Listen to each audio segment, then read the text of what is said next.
Hey everybody, I'm Rick. Welcome to Talking Habs, where you get your daily fix of Blue, Blanc, Rouge. We've got game number 77 tonight. Montreal hosting the Carolina Hurricanes for the third time this season. We lost both games so far, so maybe there's some payback tonight. So after tonight, there's just 5 games left. We're at the end of the season, so yeah, there's that. Let's see the news tonight. Bad news: Raphael RV Pinard not in the lineup. The good news: Sean Farrell will be replacing him on the first line. So that's going to be really interesting. And we got a return of Joel Armia to the lineup after missing 19 games. Yeah, I mean, I think he's on the third line. So we'll see how that goes tonight. What else I got for tonight? Pretty much that's it. Hurricanes are on a 3-game losing streak. Montreal on a 2-game losing streak. Yeah, that's it. Enjoy the game, though, because where they are in the standings, the worst they could do is fall back one. That's Arizona, who's 1 point up on them. That's the worst they can do, so I wouldn't really worry about it. And, enjoy the game. It's going to should be a tough win here tonight if the Montreal's to win. Carolina's pretty good on the road. They've got a good road record. I'm sure they're always motivated also that it's Montreal. So I'm sure KK has some money on the board for tonight. So we'll see how that goes. I'm going to see. We got 5 people here. So we got about 10 minutes till puck drop, probably 8 more than likely. But talk to me here in the chat. I'm looking up because I'm on TV. I got my antenna. And of course, now that the game's on, it doesn't want to work 100% perfectly. Like it's giving me fits here. So hopefully I don't have to go watch it online tonight. But you can on Hockey TV if you don't if you can't get it anywhere else.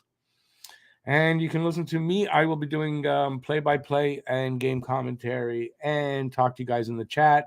I'll be joined in the first intermission, I think, by Pete the Fist, and we're gonna have some fun. So hopefully. So talk to me here in the chat and say hi, because nobody's done that yet. And I'm all alone here. Now Guru has. Hey, Guru, welcome back in. He says, go Habs, go. Keep your stick on the ice. I don't know why I threw that in. So talk to me here in the chat. Before we go, we got about 8 minutes to go till puck drop. Who do you think is going to win this game? And why? And let me, start with that. Anything you might want to know, anything I can help with, that's what I'm here for. If you're having trouble in math or, your sister doesn't act, like just ask me and I'll tell you what to do.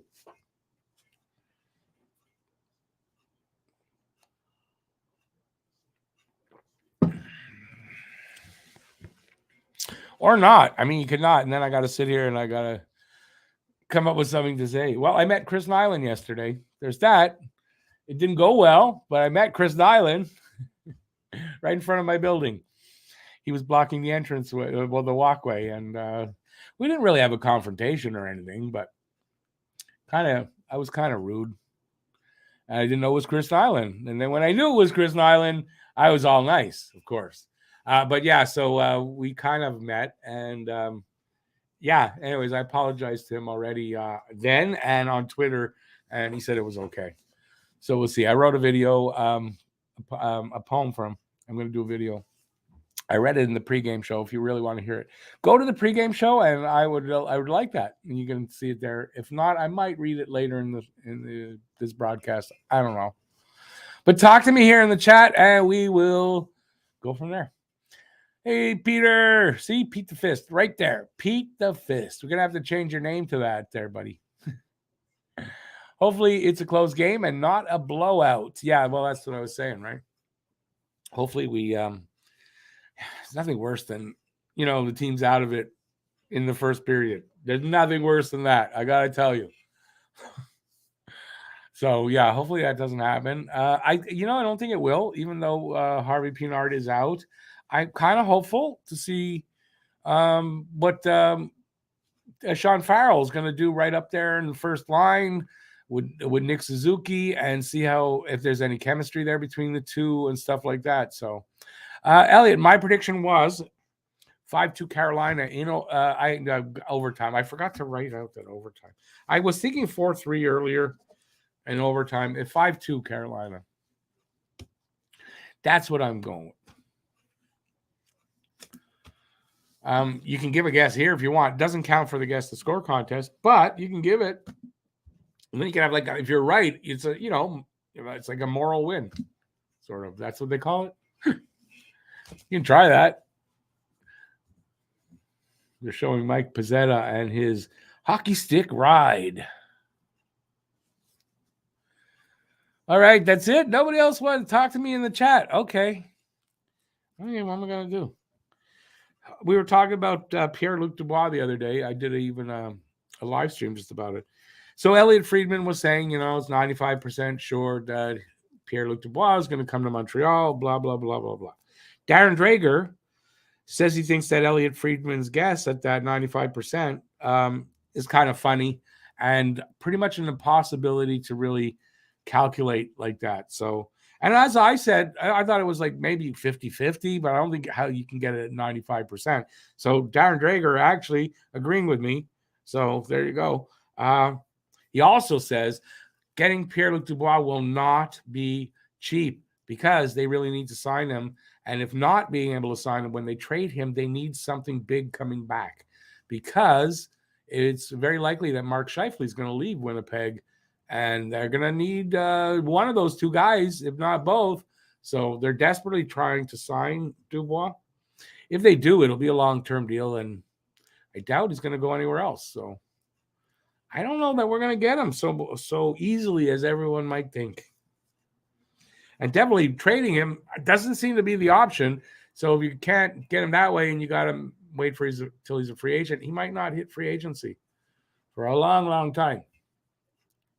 So we'll see how that works out.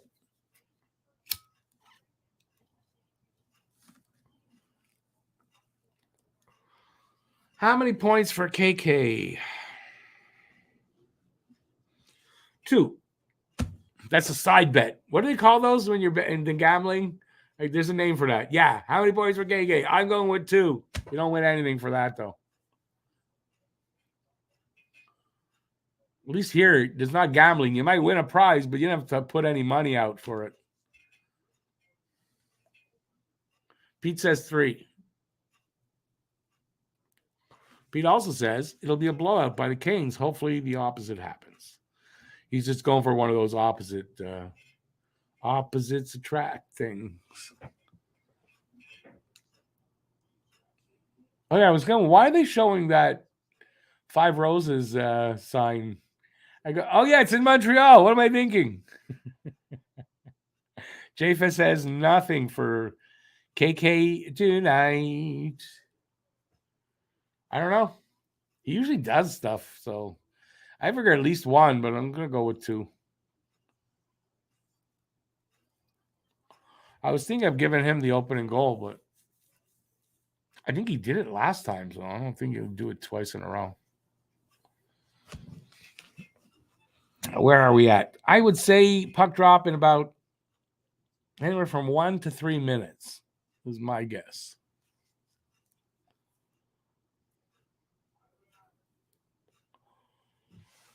We'll see how it goes. I'm really excited though to see Farrell. This is what I love about Coach Marty is, he's got the balls to do that. Even though he's still losing. I mean, we're not going to win anything this season, but most coaches still wouldn't have thrown him in there. He's a rookie. Don't want to ruin him. Blah, blah, blah, baby, blah. The kid comes here NHL ready, apparently. He obviously the first 2 games could handle the speed of the game and all that. Put him in there. He's going to be a top 6 player. Put him in there. I'm glad they did it. It's going to at least give us some excitement, hopefully, tonight for that.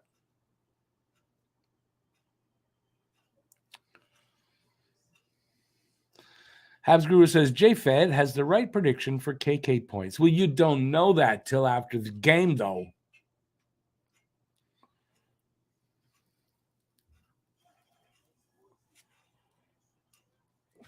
We got, mine says 12, but hey, thumbs up if you're having a good time. If you think you're going to have a good time, if you think I don't even know where to go with that. But we'd appreciate the thumbs up. I wonder if that made it into my live stream, but that's really loud. But now we got windows open. It's nice and warm here in Montreal today. So my windows aren't fully open, but open a lot more than they've been in a long time. So yeah, we'll start hearing people talking again on my live streams because I'm right over the entrance to the building. So that's why that happens. Gotta love summer and spring. But you gotta. I'm really happy. The weather was really nice today. It was really shitty morning and then just really nice afternoon.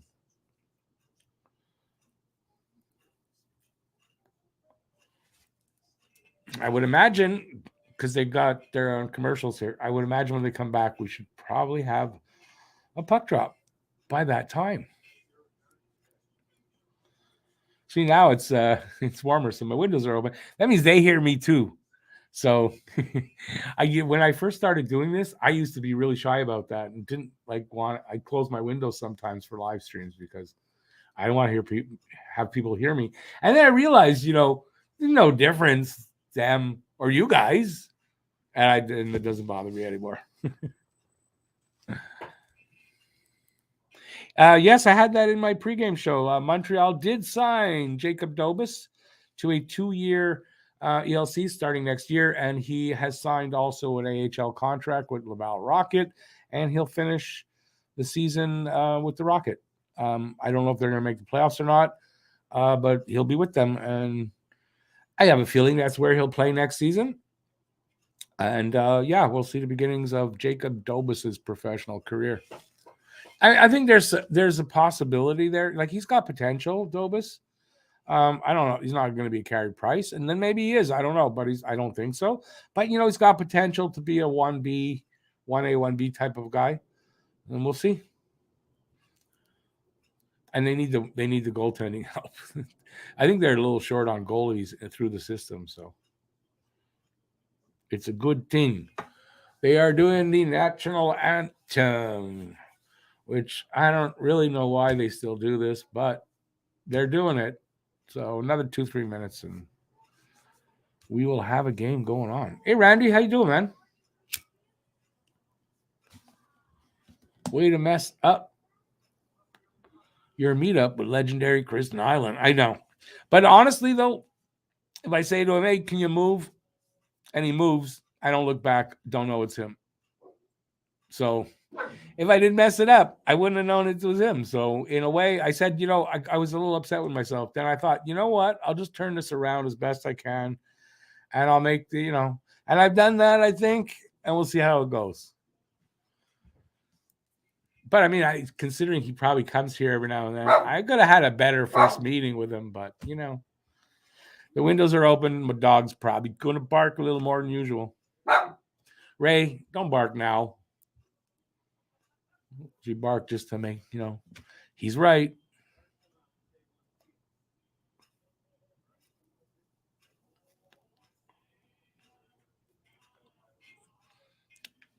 And I'm not taking my hat off.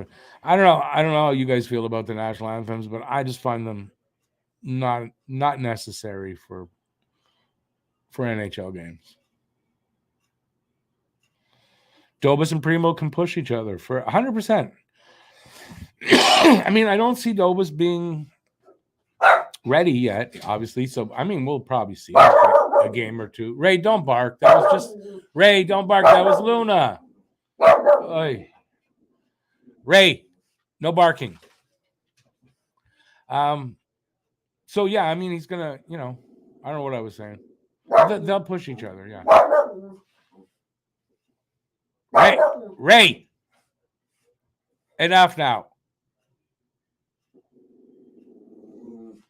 All right. I wish I knew what she was actually saying.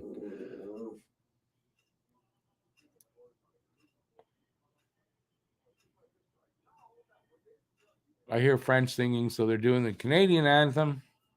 Won't be long. We should have a puck drop in the next minute. I hear who's talking out there. That's one of her favorite people, so she loves his dog.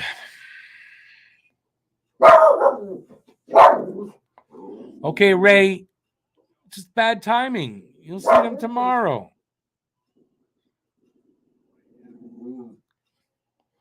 I don't discipline my dog too much, as you notice. I let her be her. As long as it doesn't get too much, then I'll discipline her a little bit. All right, so national anthem's over. We're gonna have a face-off, hopefully, and hopefully it'll be a good game. They're lifting the carpet. There was a carpet out there for some reason. I don't remember. Do they do that all the time? Maybe they do.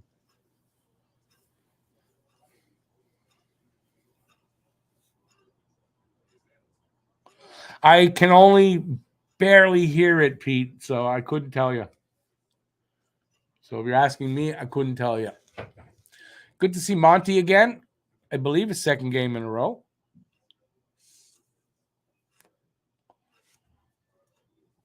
It wouldn't even shock me, to be honest with you, if Monty sees the rest of the games, except maybe the back-to-back one at the end. Because why not? Give him some it's not going to make a difference to Allen.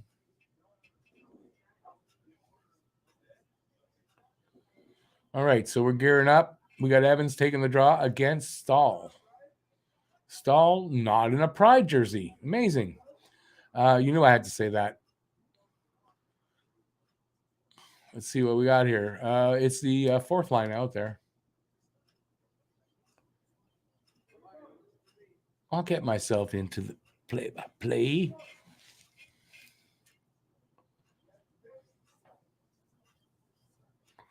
First shot on Monty. Save. He gave up a rebound. They came around to the other side. Another shot. Made the save. This time he covered it up. And we're going to have a face-off again in front of Monty. Probably to his right. I mean, to his left.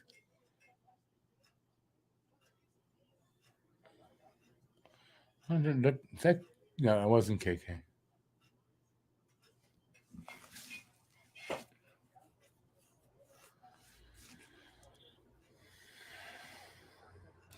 Hey, Elliot. Oh, no. You were in before. Yeah. Well, you were in before? No? I was talking to you before. I was going to greet you again. All right. This time, Suzuki taking the draw. And my picture went away. And it's back. 30 seconds into this first period so far. And I'm going to have to go adjust that antenna, I think. It's a really nice night. I don't know why my antennas give me so many problems.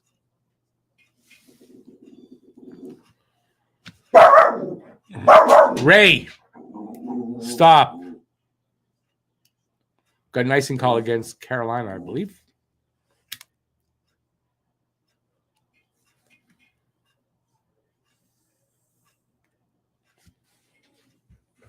Yeah. Face-off won by Carolina. Habs have it, though, at the half wall. Who's that with it? I think that was Farrell. He tried to dump it backward. No, it wasn't Farrell. It was Drew, I think. Offside against Carolina. Not even a minute gone yet. We've had, I don't know, 4 whistles. Carolina's got 2 shots, none for Montreal, no score.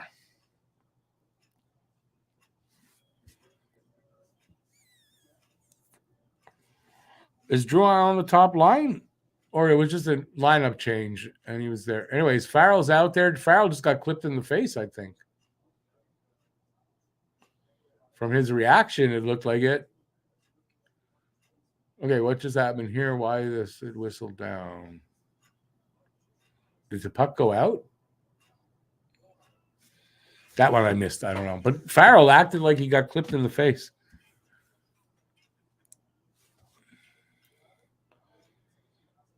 And you're right. He's out there with Belzile and Hoffman. What? Where's it? Okay, I'm confused. Because Suzuki's supposed to be centering Hoffman and Farrell. That's weird. Hey, Jean-Simon. How's it going, man? That's weird. Those people outside are making me regret having my window open so much.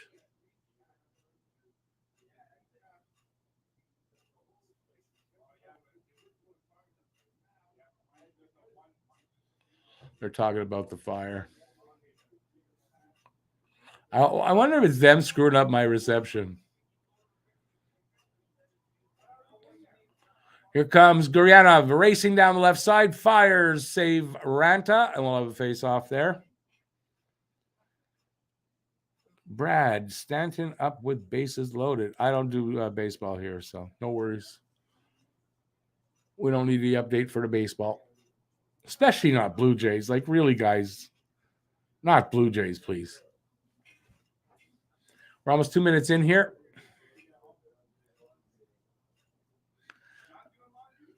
Definitely regretting having my window open so much.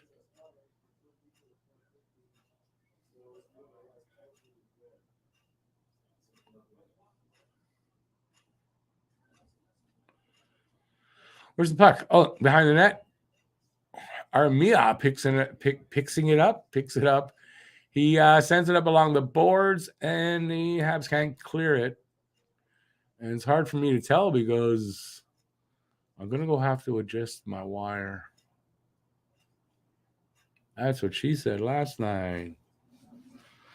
Good. Blue Jays lost. Doesn't bother me. I'm not a big. On the next whistle, I'm going to go adjust my my antenna wire. It must have slipped. It seems that the wire cannot touch the actual antenna, or it doesn't get good reception for some reason.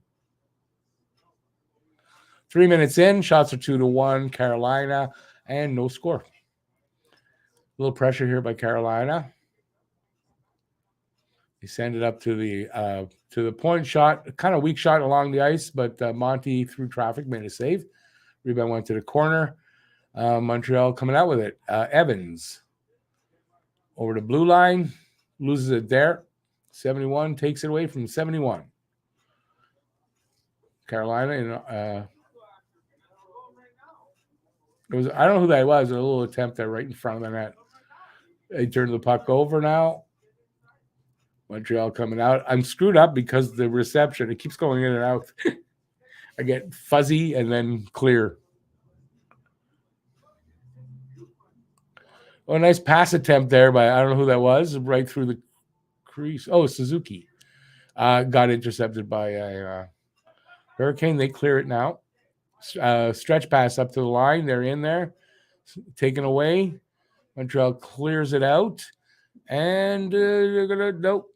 Cross ice pass, not really good. And Carolina sends it right at Monty from the red line. Matheson with it. Drops it back a little bit to Kovacevic. He hits the boards and out with it. And they knock it back in.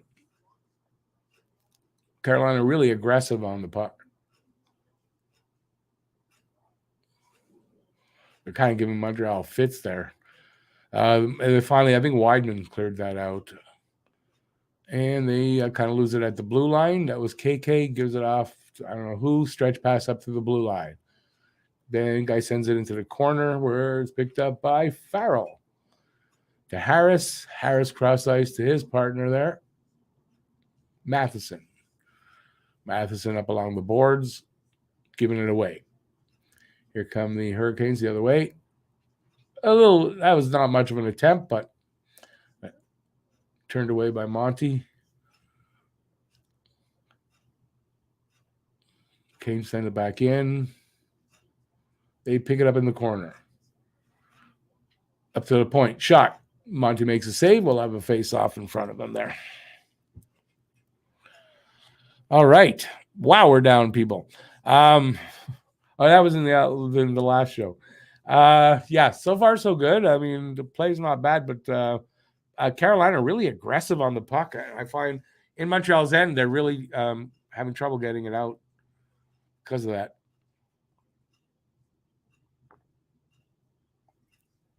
And very nicely, I'm very happy that the people talking stopped doing that. So we got, let's see, 5.5 minutes gone. Hurricanes won that face-off. They're just skating around with it, back up to the point.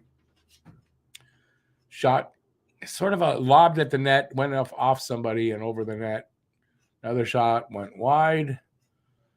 Carolina's still with the puck.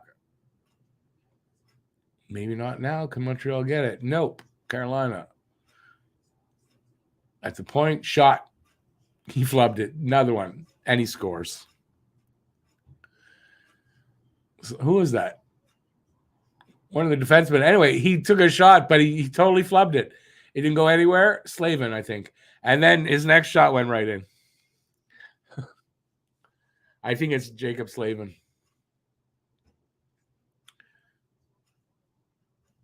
You see, totally he didn't have the puck at all on his stick, and then was like, you know what? He's going in now.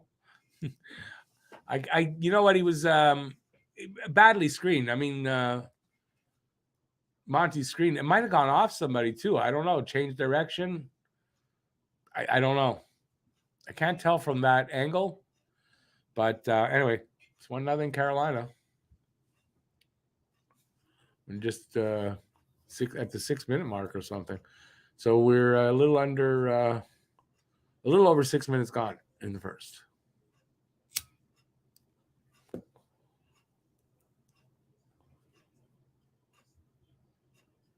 Nine shots to 1, Carolina over Montreal. It's going to be one of those nights, and Carolina highly outshoot. Like you can see by their shots on goal and shots against and stuff, they were going to outshoot Montreal.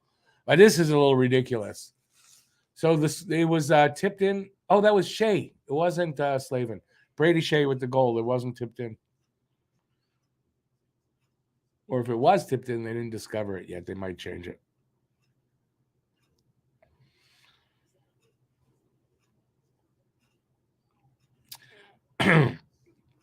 That was Armia's man. He didn't cover him. Not surprised. He's rusty. I mean, Armia's back after 19 games. Jean-Simon, all that money?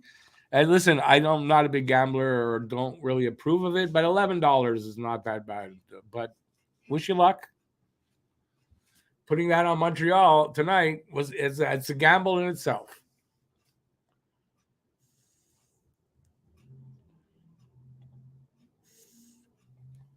I'm getting fed up with my antenna. I might be better served online.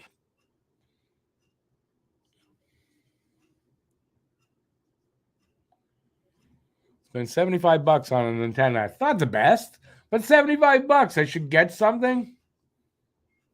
I guess it's cloudy up there. That's probably why. Got some clouds.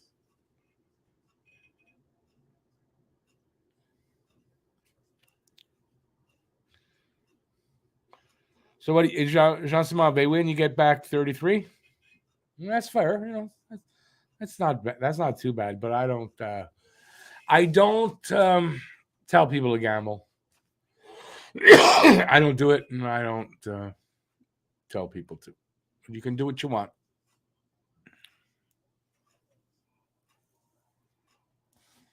Monty with a nice little stop there. We'll have a face-off in front of him on the left side. Yeah, Jean-Simon, that's what it is. It's just it was such a nice day. I'm not thinking it's cloudy, but it must be what it is. It's a pain in the ass. All right, we got a commercial break. So what do you guys think of the game so far? It's mostly Carolina. Look at the shots. It's 10-1, the shots. I mean, I just hope they, the shots can come in. I just hope they keep the pucks out of the net and keep it close. At least it'll be, they don't get blown out. I have a feeling we're going to get blown out tonight.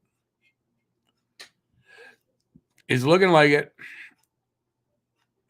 So usually when that happens, we do a lot of talking in the chat. So I hope everybody will start talking to me in the chat because otherwise it's going to be real boring. Well, J-Fed, I mean, it's 1-0. It's only 1-0. It's not, 10 shots, only 1 goal. That's pretty good so far. But if they keep that up, yeah, it could get out of hand.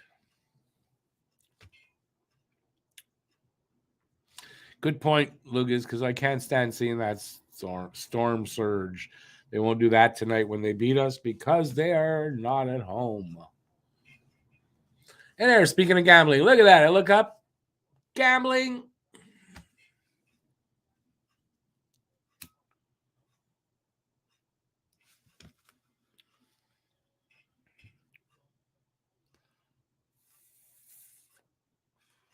Jean-Simon, you never know. He may steal one. He'd have to with the shot totals like that if it keeps up. But you never know, right? A lot of hockey left. JFed, I get it, but it's not, and it's only one goal. I wouldn't be all freaked out over one goal. Not with a lot of time left. It's a lot of time left. They're showing Sean Farrell on the screen. We got 11:43 left in the first, so now it's 11-1 the shots. So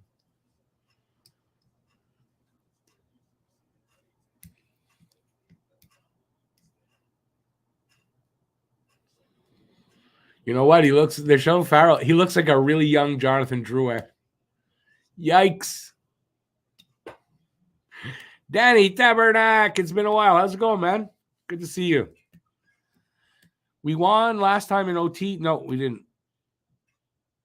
We won what last? When did we win in OT? The last game they won was in OT? Not against Carolina. They beat us in OT. That's right. They beat us in OT last game, 4-3.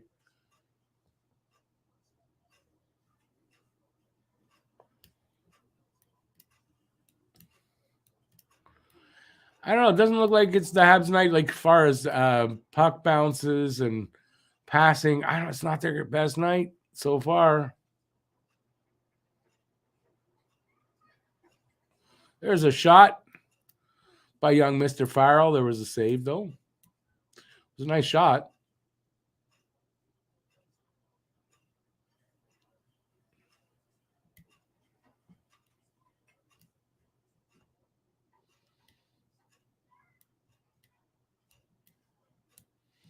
J-Fed, I know. I just hate them. That's all.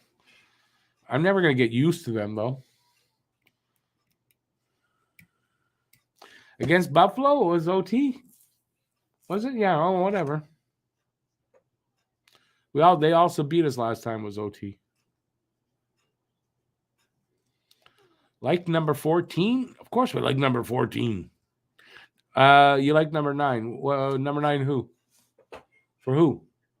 There's no number 9 for Montreal. Guru, yes, he did score the shootout winner last game. KK. To put the nail in the coffin last time. Final nail.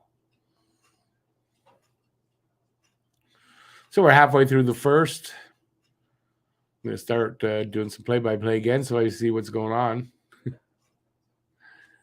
12-2 are the shots for Carolina. 1-0 Carolina. From their own end. Sent all the way up into the... That should be icing. How's it? Yeah, it's icing. Icing against Carolina. And the guy, like, he did it on purpose. I don't know who he thought he was passing to anyway. Just straight up to the back wall.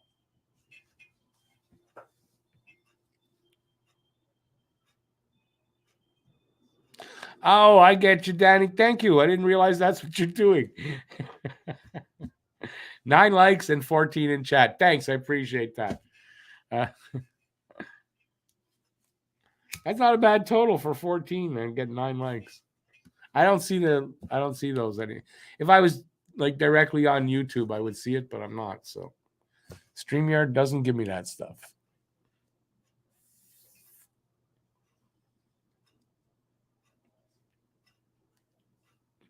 The only problem with watching it right on TV is I can't get my I can't put the sound up, and I don't have I can't put headphones. This TV doesn't take headphones.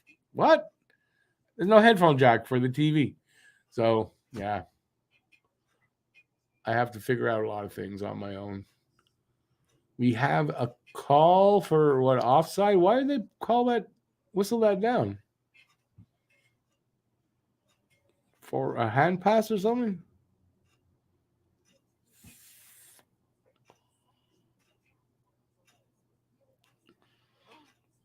Yeah, Jean-Simon stupid icing. I don't know what that guy was thinking anyway.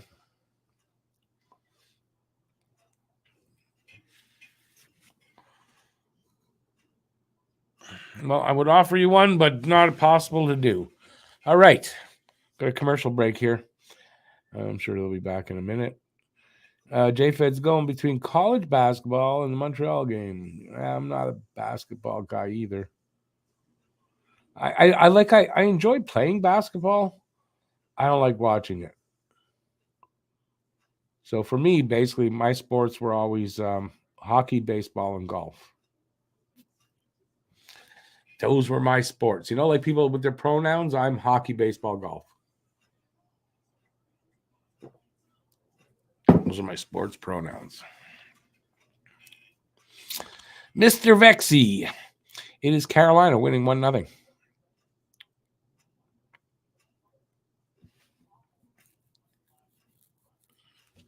Very early, though. I mean, it's like 12 minutes into the first period, so.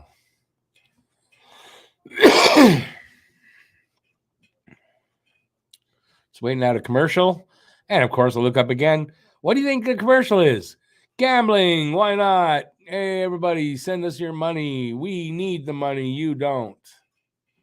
I just saw Farrell's face. He's got a cut on his chin. He did get clipped earlier in this game. Why else would he have that cut on his chin?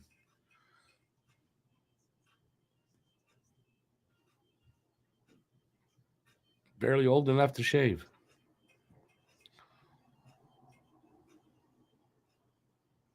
I mean, look at him. He looks like a really young Jonathan Drouin. He really does. He looks like a really young Jonathan Drouin. It's crazy. I hope he's a lot better than Jonathan Drouin. That's all I could say. I don't know what just happened there with Drouin, but maybe that should have been a penalty to somebody. Habs are offside.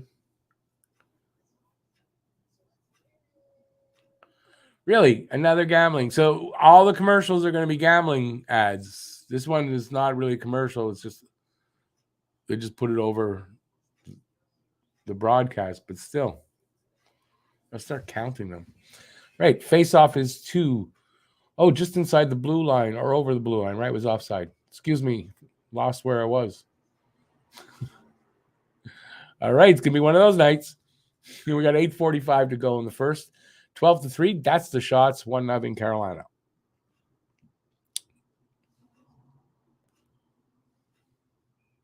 Puck just went off a stick and out. And we'll have a face-off just over the Habs blue line, I believe, because that's where it went out. Canadiens have been eliminated from playoff action. Duh.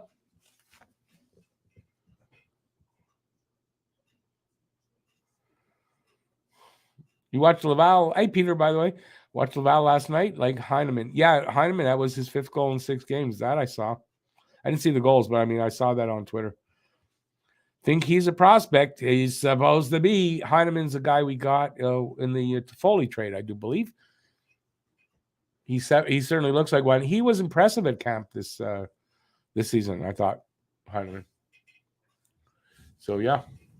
Future winger on the Habs, very likely.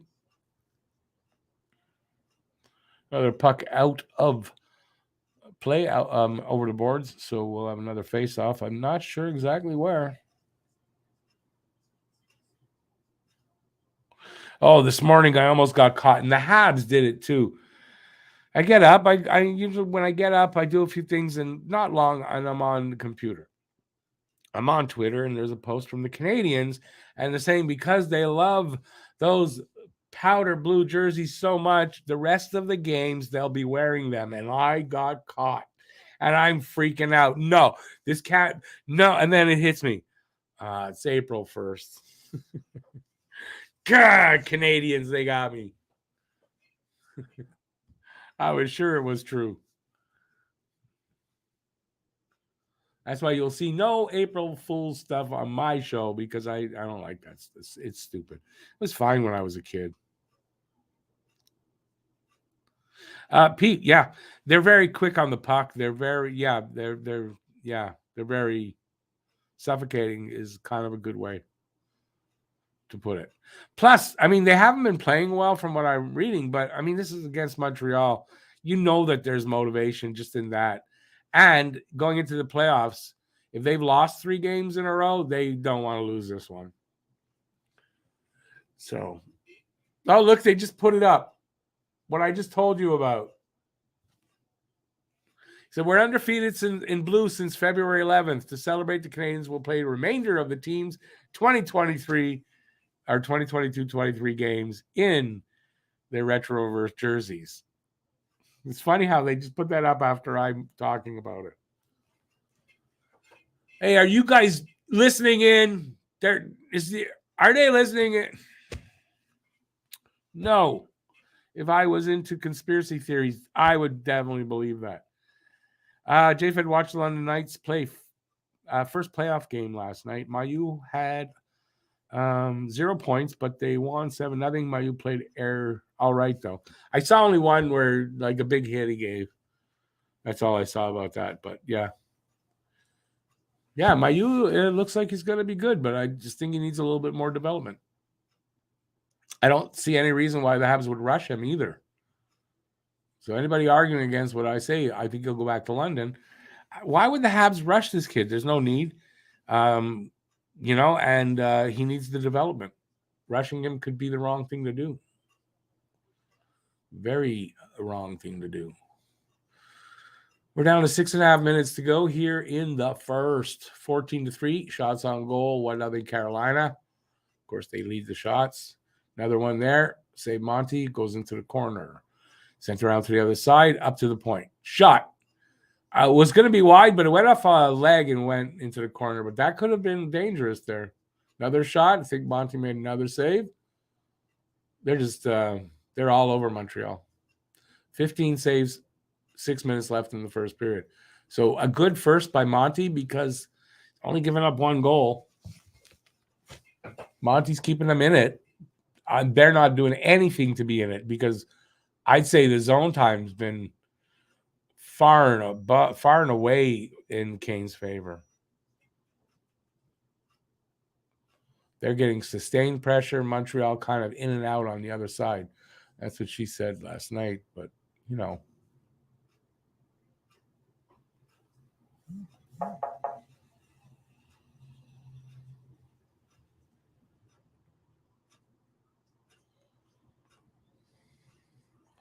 That's my phone reminding me, hey, you got to pay your phone. No, I don't have to pay till tomorrow. What are you bugging me for?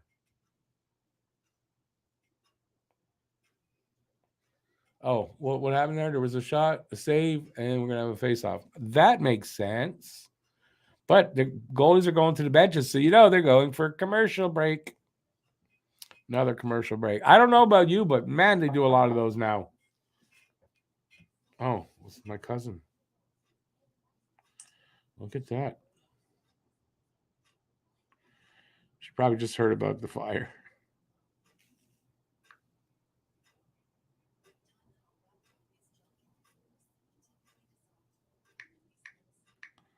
Hang on, I got to send her a text.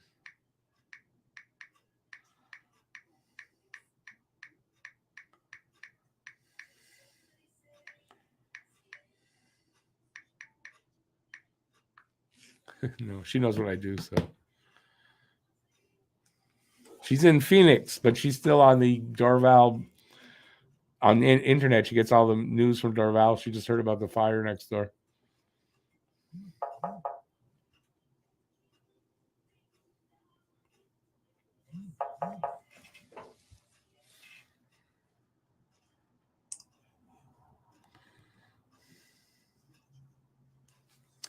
No worries. Watched the London Knights' first playoff game last night. Oh, I read that. Oh, I thought there was some. Nobody wants to talk to me now. What's going on? Sorry about that boring stuff, but she's in Phoenix, so she used to live with me for how long did she live with me? 3 years, I guess.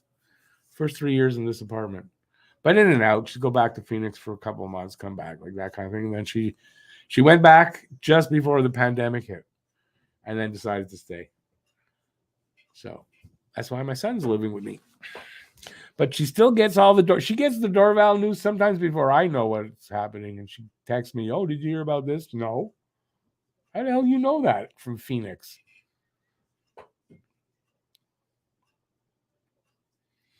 All right, we're back. Face-off is to the right of Ranta. 5:14 to go. Won by Montreal of all things. Look at that. Can they do anything with it? Shot off a leg. Here comes Carolina. Neckash, the half wall. Gave it off to somebody. Said, how did that go? Oh, Montreal deflected it or whatever, got in the way of it, and they're coming back the other way. Nope. It's kind of just bounced back and forth.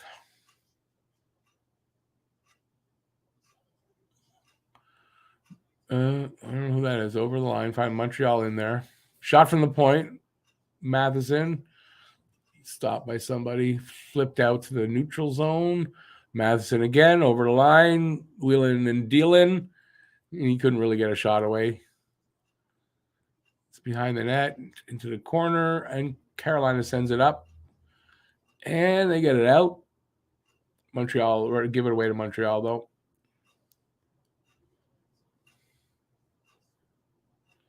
Belzile, his pass to, I don't know who that was. It was taken away by Carolina. They have it in their own end in the corner. Behind the net now. Guys are changing up. Here they come. Stretch pass at the blue line. Then their shot came in, went wide. Montreal coming back the other way. Farrell tries to dish it off to the side. Belzile, finally, he didn't handle it well. Gave it back to Farrell. And Farrell had it taken away, and it was sent down. And we're going to get icing call against Carolina. Hey, David, how you doing, man? 7 hours of yard work. Wow. Why would you be doing that if it's cold, man? Yeah, well, spring's like that, right? Goddamn spring. Got to get everything done.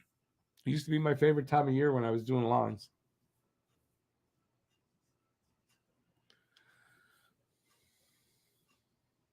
Habs win the draw. Shot. Hit. Pack of bodies there. And now, is that Edmondson? Edmondson over to, who's he playing with? I can't remember. Oh, Evans looks like he's in pain. He's the one who got hit with the shot. He was in pain. Chance at the net for Montreal. They couldn't put it in. Galley was there and somebody else. They couldn't get a tip there. Galley has it now. Red line coming in. Loses it at the blue line, though.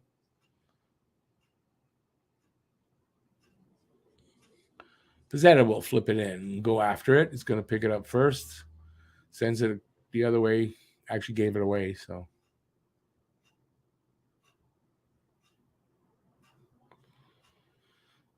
And where's that puck? We're going to get an icing call? No, because it hit somebody, so it's all sent all the way down. Pitlick over to Harris. Harris up to Armia. Armia cross ice, and not Guryanov couldn't pick that up. Where is it? Went up high in the air, and Carolina will get it out into the corner in Montreal's end. Bang up against the boards. Shot from the point. Save Monty. Glove save. He'll hang on. We've got a face off there. Just played some guitar. Have a song called Cockanyemi Blues. That's cool. Put it on tape. I'll play it if you don't mind doing that. The Canes have excellent active sticks. They use their size really well too. Hopefully, we'll be like this one day. And they're really aggressive on the puck, right? In the offensive zone, they're really aggressive forecheckers. That's what I'm noticing too. David says no player floats on Brindamore. You're right. And you know what? Brindamore was a good hockey player and a tough guy to play against and all that. I've got some respect for Brindamore, just not for Carolina. Right? But I do have some respect for Brindamore as a player. That's a good one. Brad says active sticks. Oh, my wife wishes. That's a good one, man. 1:21 left in the first. Shots are 16-4. Score is only 1-0. So good job by Monty in keeping Montreal in this game. And keeping the fans watching the game happy because they're not getting blown out. Ladies and gentlemen, the last minute of play in this period. Save Monty. Hang on, we'll have a face-off. to his left, I think.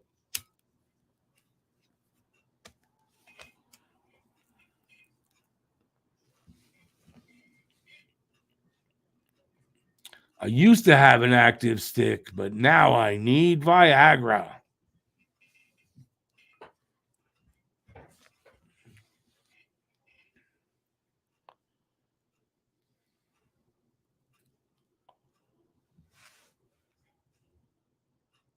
I like that Farrell's out there last minute of a period. That's showing some confidence by the coach. That's the kind of things you want to do. You want to fill this kid up with confidence and put him in position to succeed. And I like what he's doing there.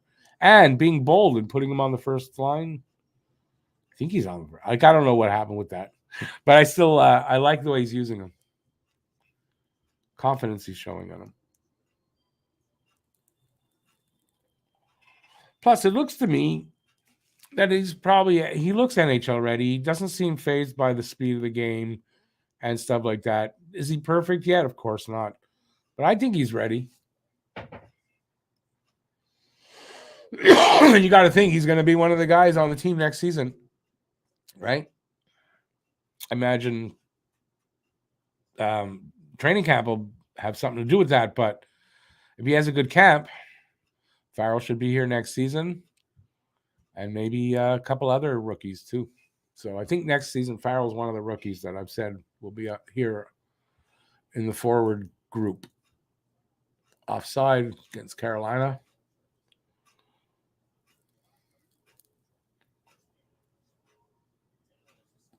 So, intermission coming up soon, obviously. So get your questions out there. We'll have about 15 minutes to talk about whatever you guys want to talk about. We'll be joined by Pete the Fist. So get some questions for Pete, and we'll have some fun.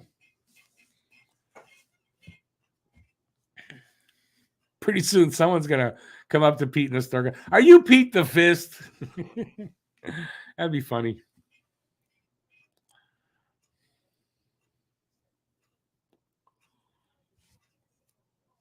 And he'll owe it all to me. I don't know who's at the game that nickname. I think it was BL.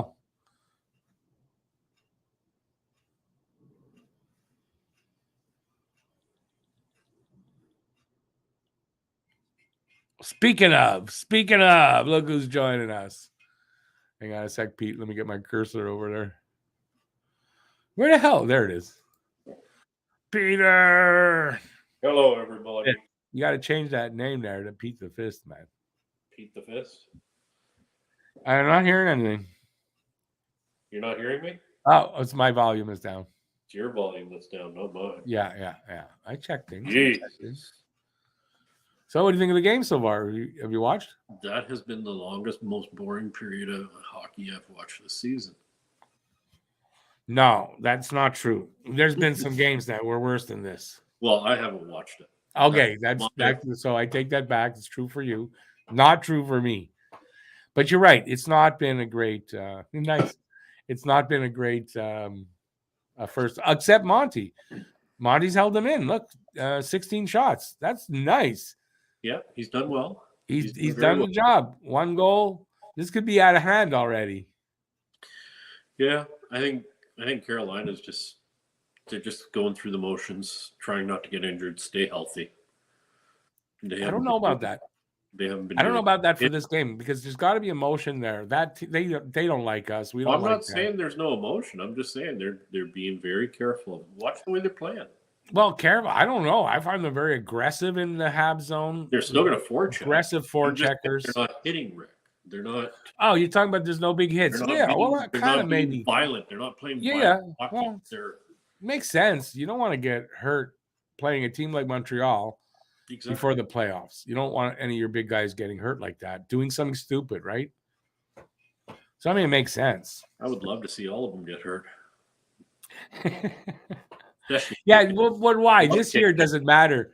This year it doesn't matter. And they lost the big guy there, Svechnikov. That's a big loss for them.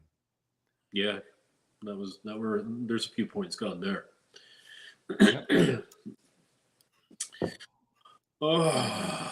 So how's How'd it go? everybody else doing out there? How'd the mechanics go? Ugh. I thought you were going to have fun doing it.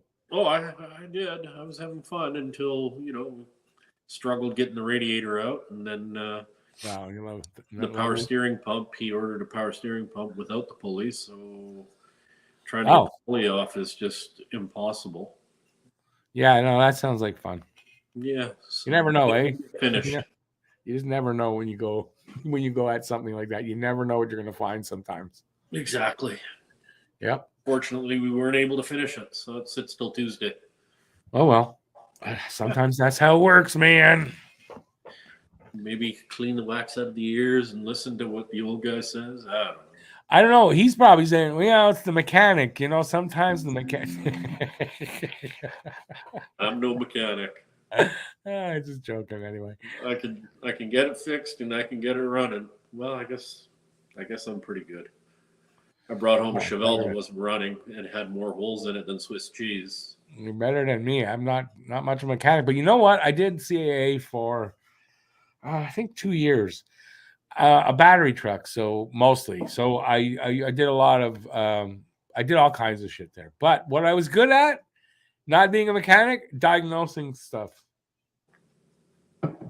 Look, I don't know how I know. Oh, I think it's this because I listened to a lot of stuff while whatever guy would be there, the tow truck or whatever, and they'd look at it. And I'd listen and talk to the guy, and I learned, and I was able to diagnose mostly like 75%. I was right. Nice.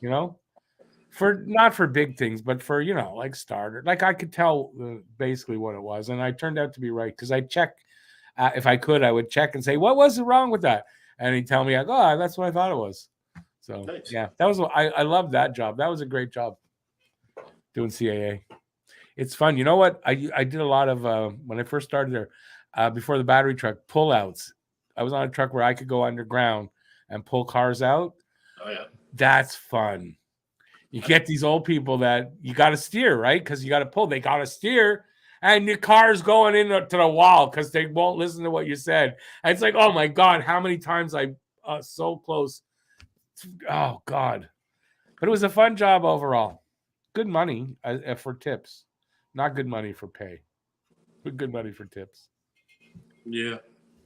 I learned how to do a lot of stuff doing that.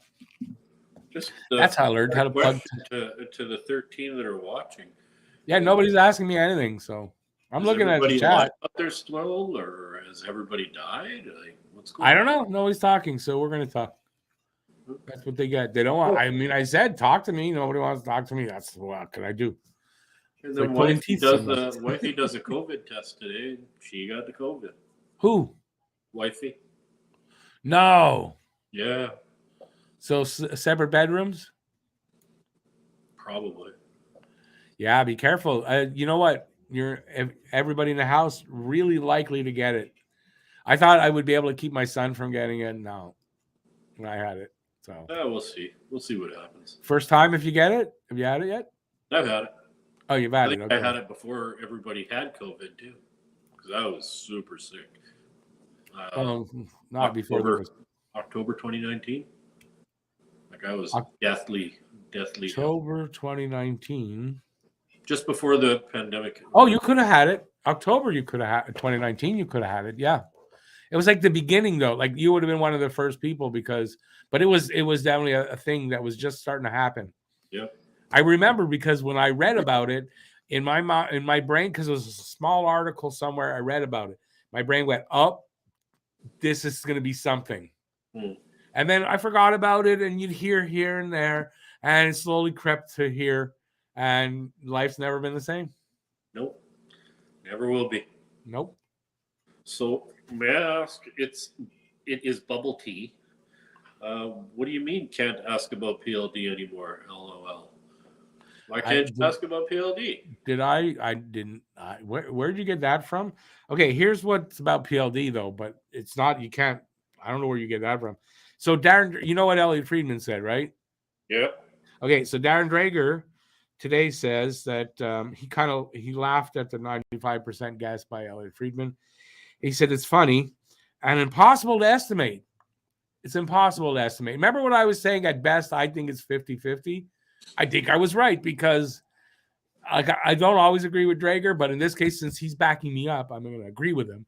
But I mean, like, how do you estimate that 95%? That's what I said. That doesn't make sense to me. So he says also PLD is not going to be cheap because it looks like Mark Scheifele is leaving. If Mark Scheifele leaves, they desperately need to hang on to Dubois. Or if they have to move him, you got to give something big coming back.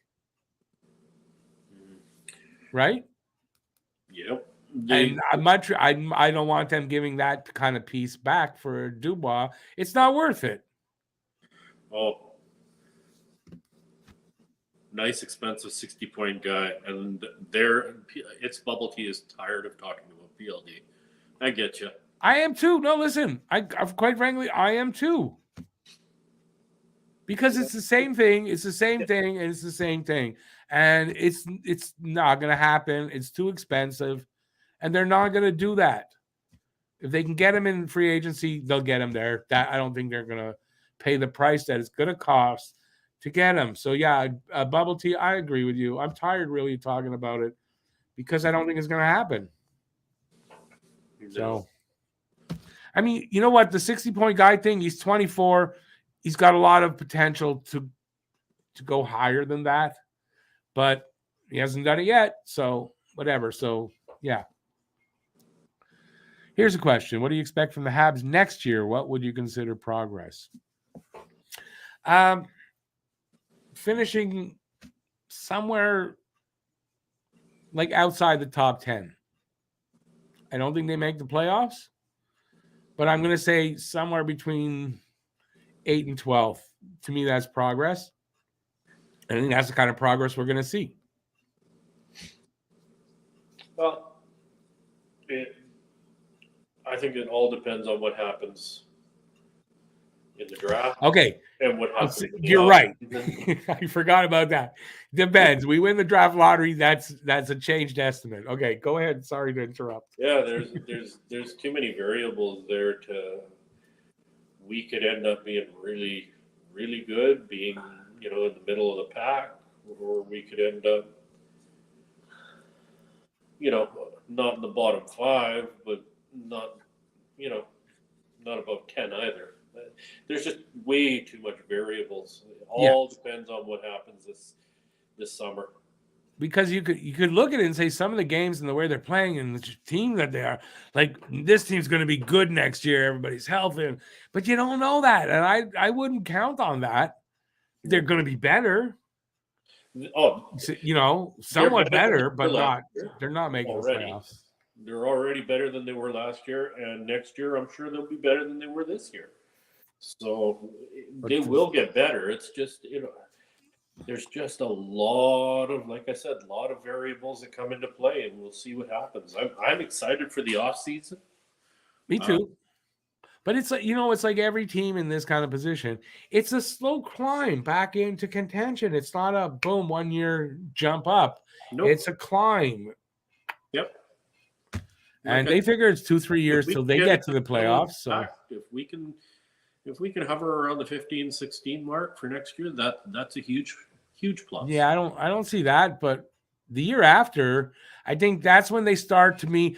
They might make the wild card, and then the year after that, they make the playoffs. I think that's how it goes, personally. Yeah. So, it's a rebuild. You still got to, and there's so many young players. They've never heard of the sophomore jinx. Yep. Can happen. What if that hits these guys next year?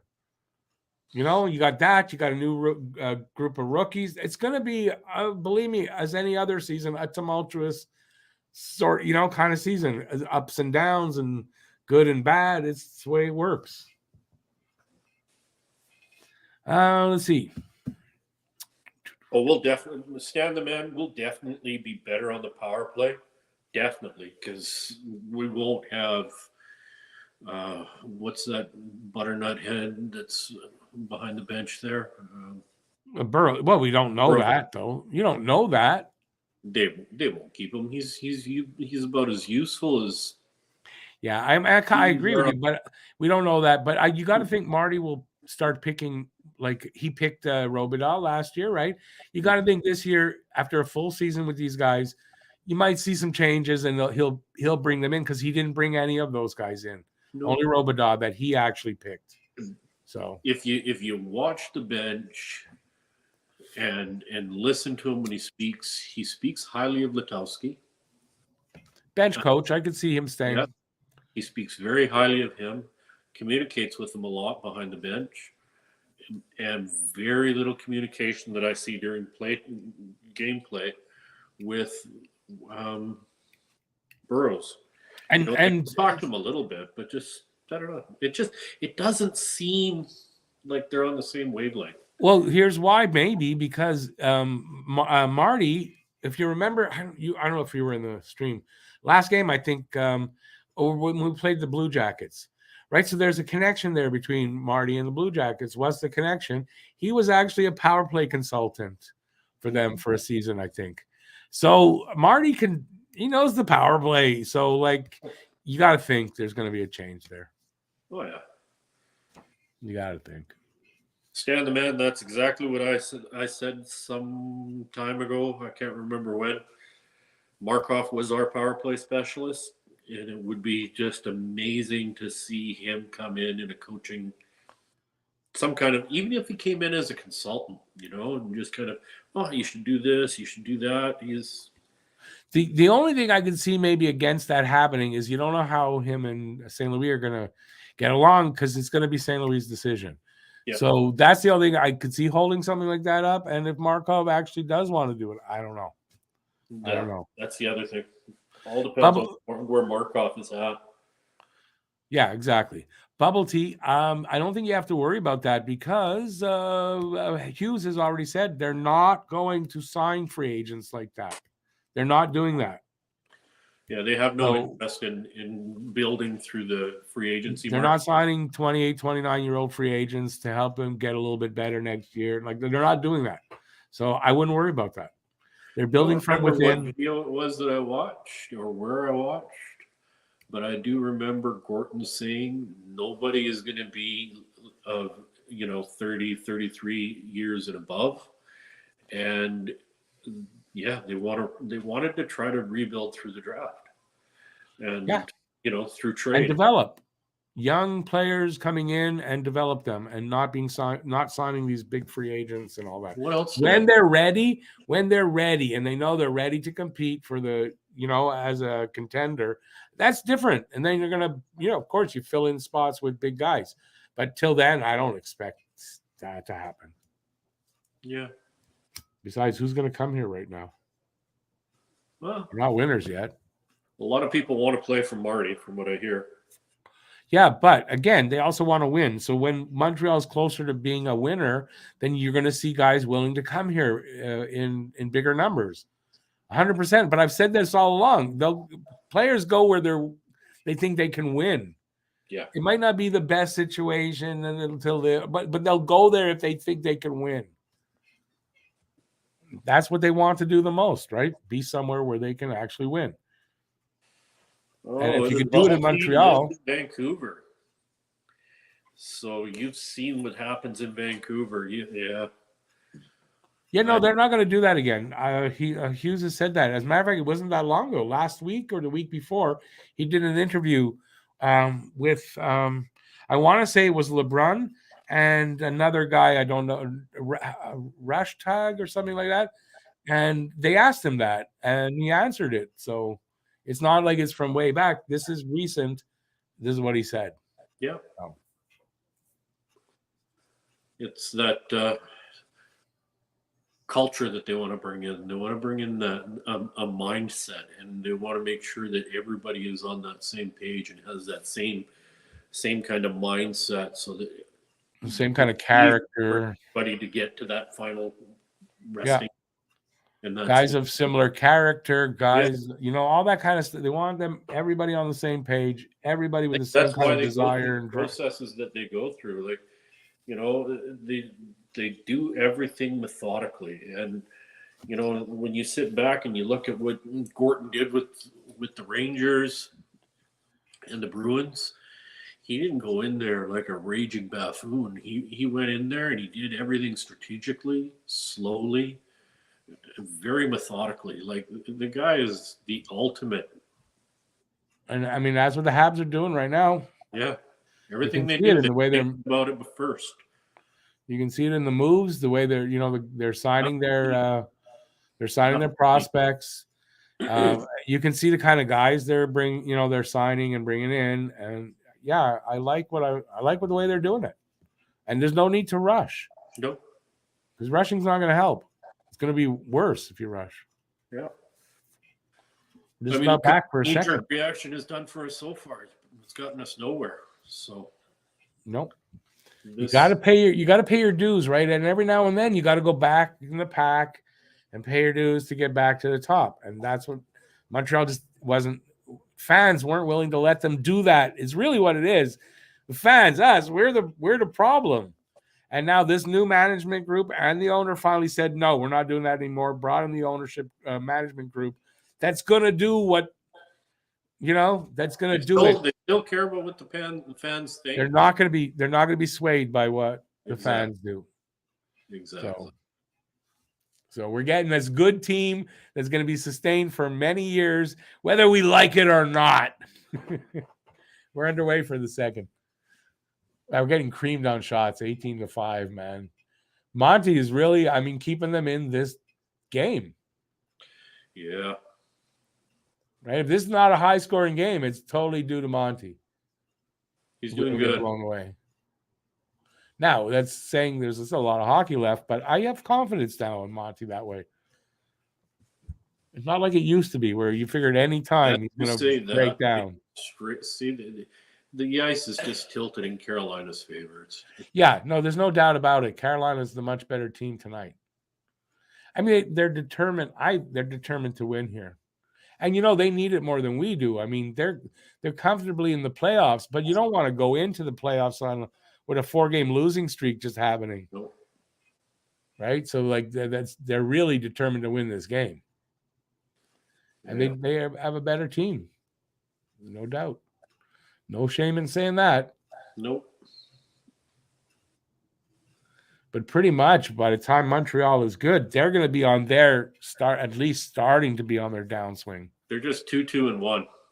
Damn, they're 3-1-1. What are you talking about? With the forecheck, at some points they're 3-1-1. After the red line, they've got 3 guys forechecking. Oh, I see what you're saying. They got 1 guy behind the red line. 3-1-1 formation. That's an aggressive forecheck. I'm telling you, you saw it. You saw it right away in when the game started. They were aggressively forechecking them. Yeah, look at that. I said it right away. They're really aggressive on the puck. All 5 guys were down within 30 feet of the net. Yeah, I'm telling you, they're aggressively on the puck in the offensive zone. I'm a little bit behind you, so. Well, yeah, I'm on TV, so I got it ahead. What's your time? 18:15, sorry. So 30 seconds behind me. Yeah. But my reception's horrible. We got cloudy skies, so it's in and out, but it's mostly good. We're 2.5 minutes into the second period. Montreal has not had a shot, but Carolina's had 2 in this period, so 20-5. Still 1-0. Painful.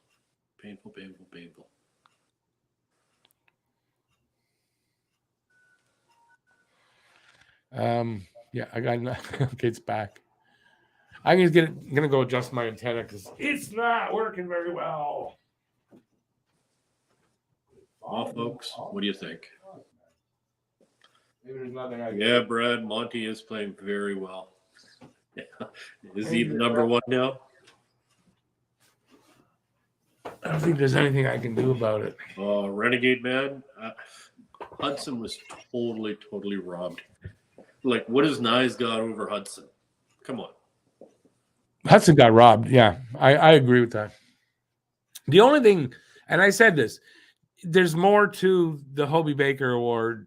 They make it clear there's more to it than the on ice stats. There's a lot of everything else. So that's probably where the difference was, that we don't know, and we're never going to know all those things. But if you look at it straight up, there's no. There's no. So even though he had like set records and no, but even though that, apparently the on ice stats not the most important part of the Hobie Baker Award. Yeah, but he's a good kid overall as well. I get it. I still think he's snubbed, but I'm just saying that we don't know the other things and how they weigh them and all that. We don't know that. Just know that it's bullshit. You're not going to get really me to argue. I'm just being broad-minded and saying there may be, reasons we just don't know, and it could be, make sense, but it doesn't make sense to me. No, Nees didn't win the Hobie, but he was one of the 3 finalists. You've got Logan Cooley, Adam Fantilli, and Matthew. How do you pronounce it? I don't know. Nice. It's not Nees, it's Nyes, I think. But yeah. Rhymes with fries. I think Adam Fantilli's going to win. Oh, for sure. Now that Hudson's not in it, I think Hudson was going to win it, but watch. It'll probably be Nyes that wins it. No, I don't think so. But the one thing about Lane Hudson, he's got a couple more tries at it. Like he'll get like I don't next year if he's still there, he'll get it. It's because it's probably one of those things where rookies or freshmen don't win this thing, and they go by tradition. No, freshmen don't win it, so he probably never had a chance really. Yeah, that's probably what it is. If you ask me. It's the old boys club, right? You never get in on your first try. Didn't see the name of the Carolina player that cross-checked Pitlick from behind. I didn't see it at all. Pitlick ended up, starfishing the ice. Normally, Monty's been good right there. Normally, that's a penalty when the guy bounces off the boards and starfishing the ice. Yeah, I didn't see it at all. Besides, I'm a little bit ahead of you, so I definitely missed that while I was talking. So a good little sequence there for Monty, side to side. Yeah. 23 shots now. Nice chance there by Montreal. Good save by Ranta. He gave up a rebound, but that was nothing kind of shot off the rebound. There was nothing to it, I think.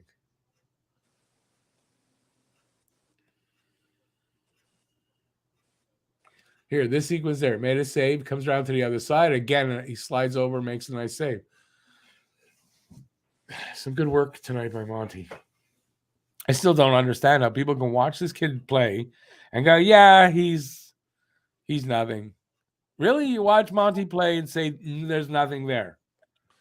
He's got more flashes of brilliance than he does mistakes. Right. Now, not last season, but now, definitely. And he was only going to get better. What is he, 24? 26. 26. So basically, he is only coming into his prime next season. Just getting into it. Just stepping next season. He'll be entering his prime. So, like, his best seasons should be ahead of him. Yep. Goalies don't start flourishing until they hit 27, 28. The way he's playing, if Montreal was a good team in front of him, he'd have a really good record, like really good numbers and some shutouts and all, I think. Yeah. Right now, his numbers are okay. He doesn't have consistency in front of him for his defenseman. Like, somebody's different in there all the time. And, with injuries and everything, it's just, there's no Monty's got some really good potential.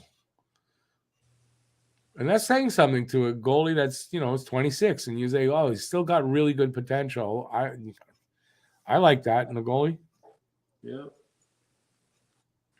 Jesus, Carolina is just so.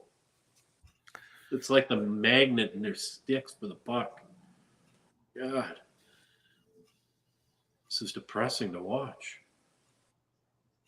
Yeah, they're just outplaying us. Well, thankfully, like you said, Monty's keeping the puck out of the net.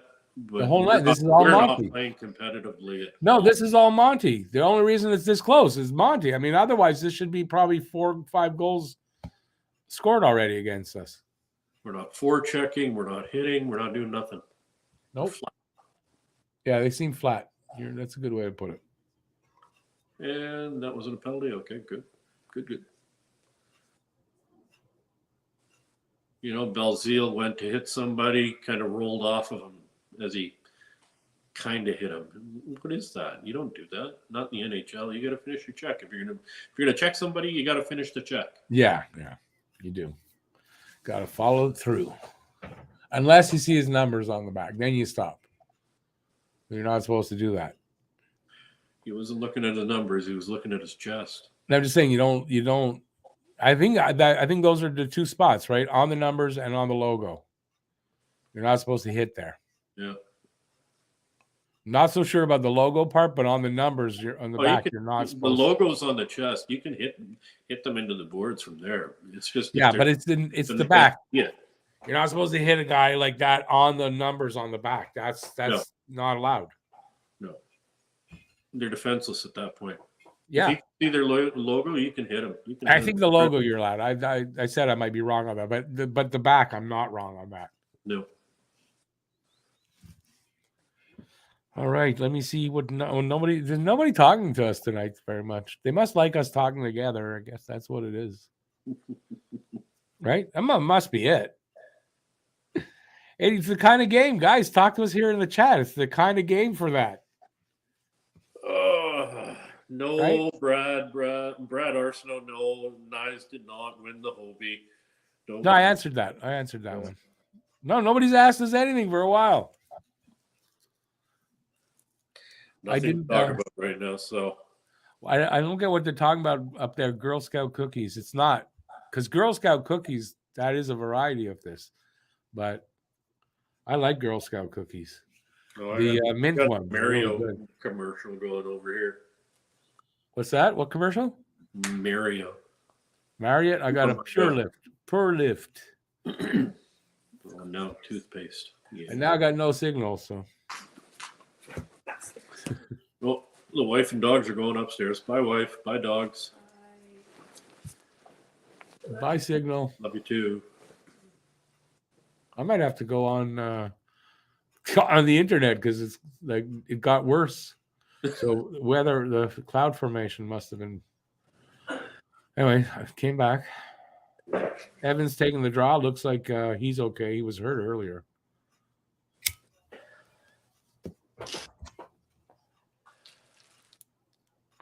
I think for the third period, I'm going to go on hockey, and that way I'll have the headphones on. I can hear what's going on, and I won't have these problems. It's driving me crazy, though. It keeps going in and out. It's crazy. I bought an antenna, so this wouldn't happen. Look, I'm not drinking booze. I'm drinking water tonight. Yeah, good stuff. I drink water all the time. The only time I don't is these games. Like, that's the only time I drink this stuff. Rarely do I drink energy drink, just for the games. So it's always water other than that. And sometimes some juice. That's it. Yeah. I'm not a big water drinker. Well, I'm an Aquarian, so. Wow. 24-7 are the shots now. We're at 26-7, so there's 2 more coming. They're just peppering us. Yeah. We're not doing nothing.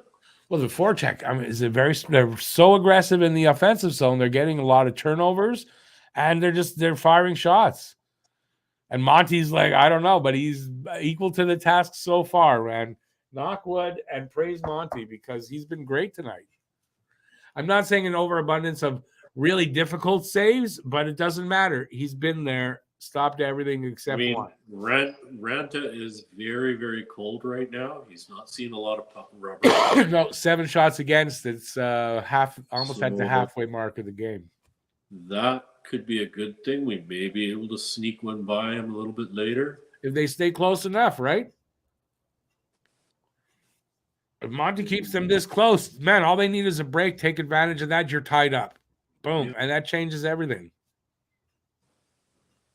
Because then the other team starts to question, Mind you, you know what? You also got to note that Armia is back on the ice. So there's some of your offense gone. Yeah. Who A else lot is of it out gone. tonight? We've lost. So Harvey RHP Pinard. We lost Harvey Pinard. That's a lot of our fire right there gone. That's another reason why probably it's like a little lackluster tonight. Yeah, because what's Armia going to do? He's just going to look at you and blow you a little kiss and maybe give you a little rub with his beer. No, listen, he's good defensively, but I mean he's rusty also right now, so he's got to get his game back and all his timing. Oh, you know I love Armia. It's just no, I know, but his timing's off. Like you're not expecting much. Bubble Tea asked Guryanov staying or going. I think he's on the fence. No, I don't know. I think he might be on the fence right now. I think he stays. I don't know if they have to qualify him at $3 million with what he's given right now. No. Well, he hasn't had much to work with either, right? I mean, it's their decision, but I'd go that way. Like they'd have to sign him to a contract to lower the number. But at $3 million, I don't know if I want to pay him $3 million. Like I think you can get that from other options. So I have to say, as the game's going on, like his consistency's not there. Yeah, but you're only as good as the people you're playing with, right? I give you that. I'm just saying though, at $3 million qualifying him, I'm not sure I qualify him at that. Well, then you got to. It comes down to, do you take the chance and sign him and give him some better players to work with? I mean, you sign him to lower number, a couple of seasons, give him 2-3 seasons. That I'm okay with, but I don't know about $3 million as a qualifying offer. That's a lot, for one season. If that's what he's giving you, that's still a lot. I was hoping to see more. There was flashes and all that, but it hasn't. There's no consistency there.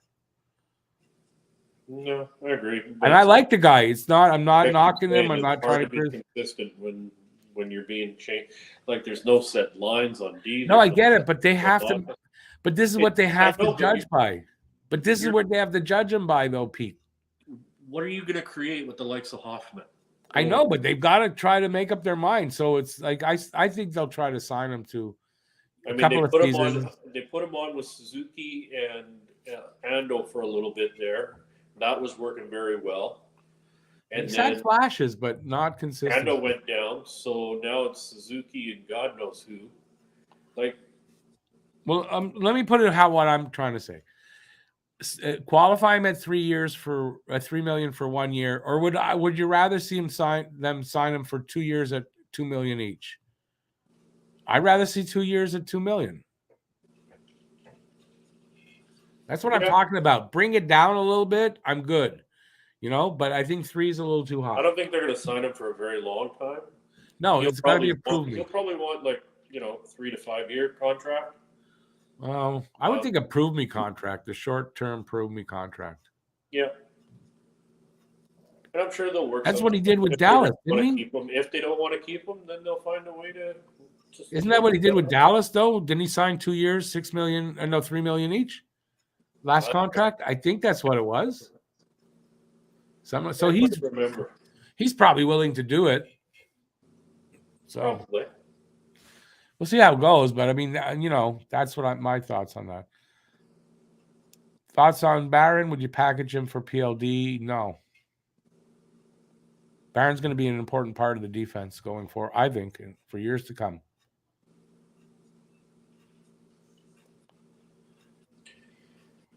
Barron's hang on. Have a good night, Guru. Thanks for being here. Have a good night at work, buddy. Sorry. Didn't want to run it. See you later, Guru. Take her easy, bro. Didn't want to run out of time on that. No. Yeah, the PLD thing, excuse me. We can't really focus on PLD until after the draft. After the season. Listen, they might get him at the draft. That could be a draft day kind of a deal. Yeah. But I mean, there's no need talking about it now. They're not trading for him now. No. And believe me, Winnipeg wants to try to make a deal with him. So, they're probably not looking for a deal for a while. They just scored. It's 2-0. Brett Burns.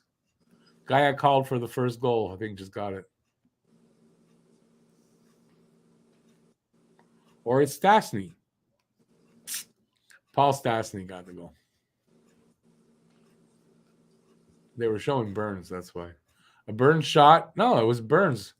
I don't think he tipped it even. Really, where did he tip it? I guess right there. So Burns shot from the point, tipped in by Stastny. Nice. Can't really blame Monte on that. It changed direction.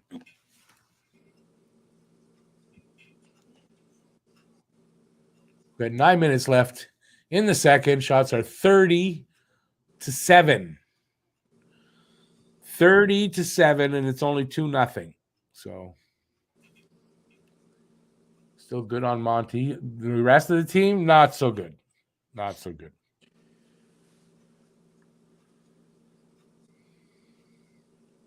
This is not good at all. Carolina versus Islanders in the playoffs. Who you got?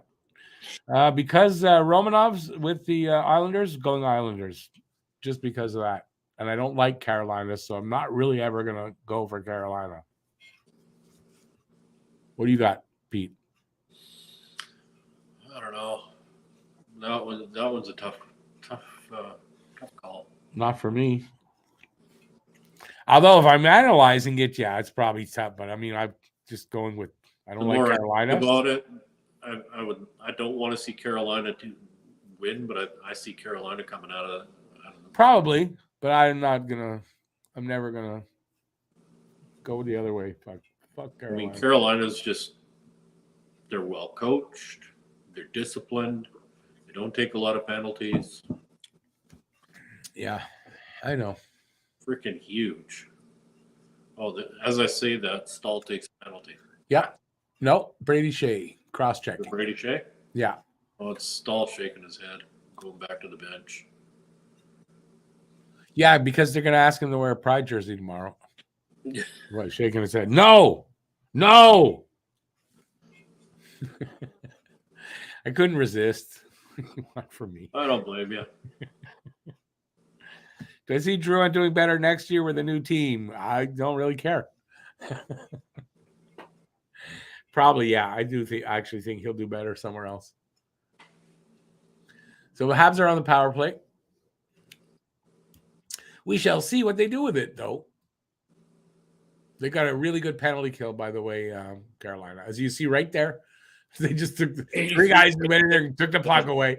You'll see it coming up. So, yeah, it's going to be tough. They're at 83.6%. Yep. They got a really good penalty kill.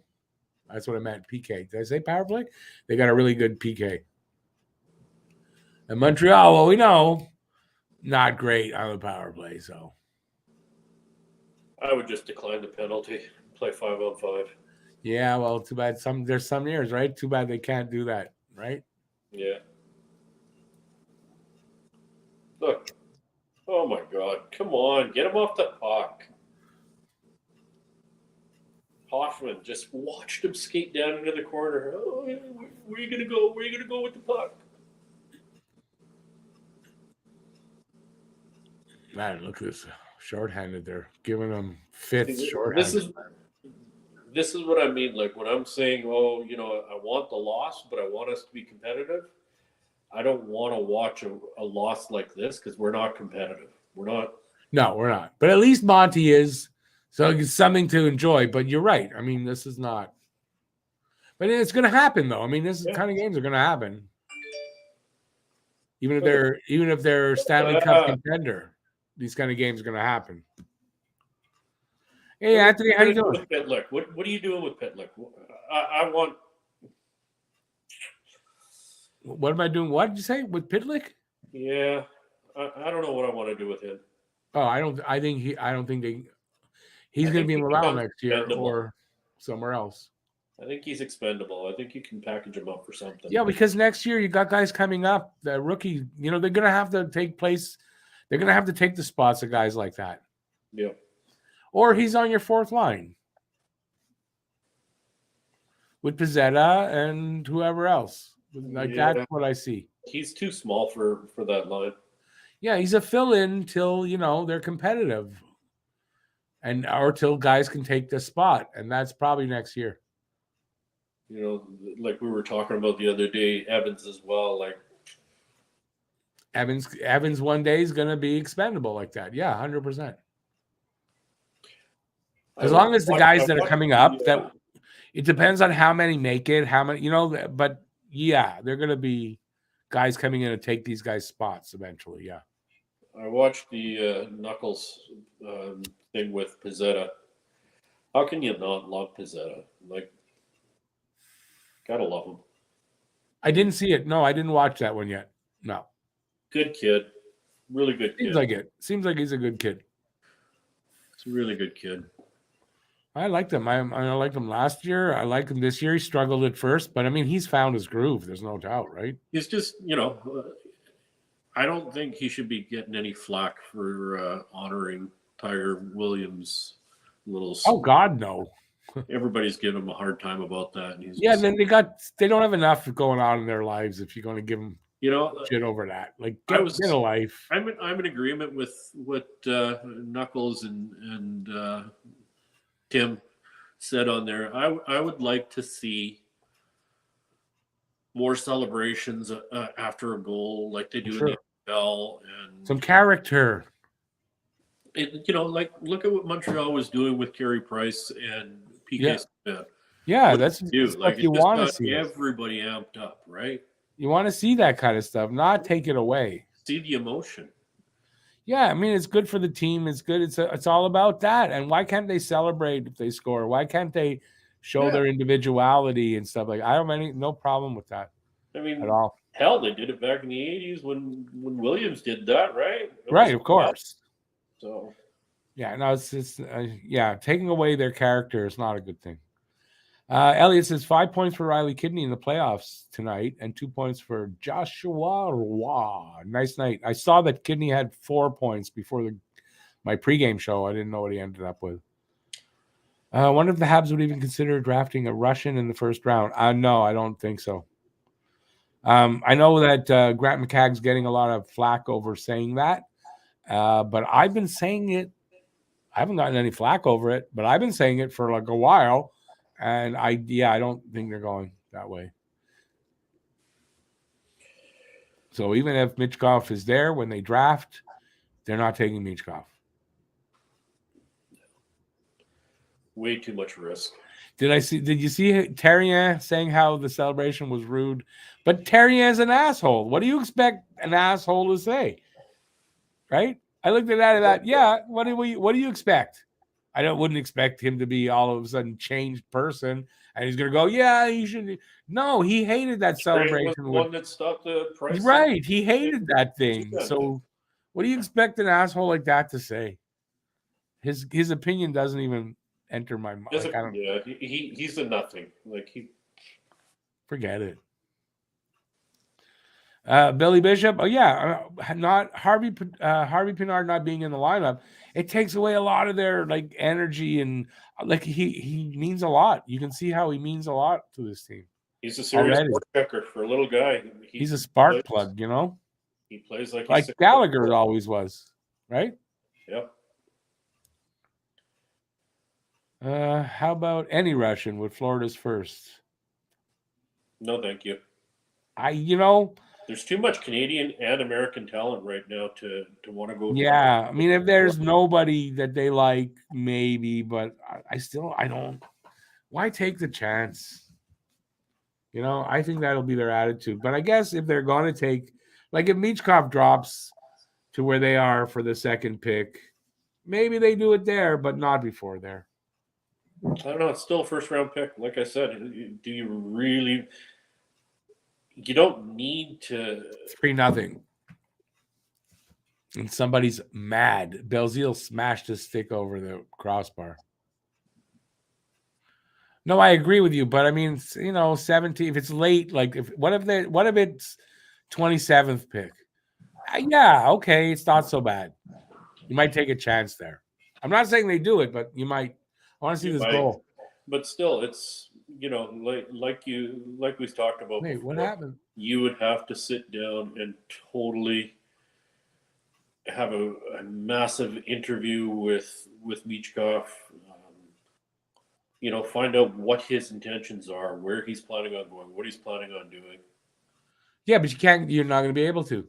So, that was, so there was a penalty on the play. Kovacevic got called, but they got the puck, the Canes, in the delay and scored. And Belzile got burned, and he's not happy. Oh, yeah, Kovacevic got caught for tripping.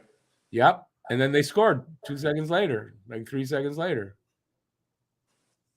That's while what's his nuts was in the box. Okay, wait a second though. Why is there a power play? Evans was in the box, and now that tripping penalty is still going to be enforced. No, that penalty was. Wait, who was in the box? Evans was in the box. They were already on a power play. I didn't even notice that. Wow, how did I miss that? Evans got called for tripping, I think, as well. That's what happens. Tripping penalties are lazy penalties. No, I get it, but I mean, this is weird. They had a penalty? You really? Yeah. And I didn't notice that. Yeah. We were busy chatting. They were on the power play, and then Kovacevic tripped that guy. And Montreal, though, was on the power play. They killed that off. I didn't see another penalty after that.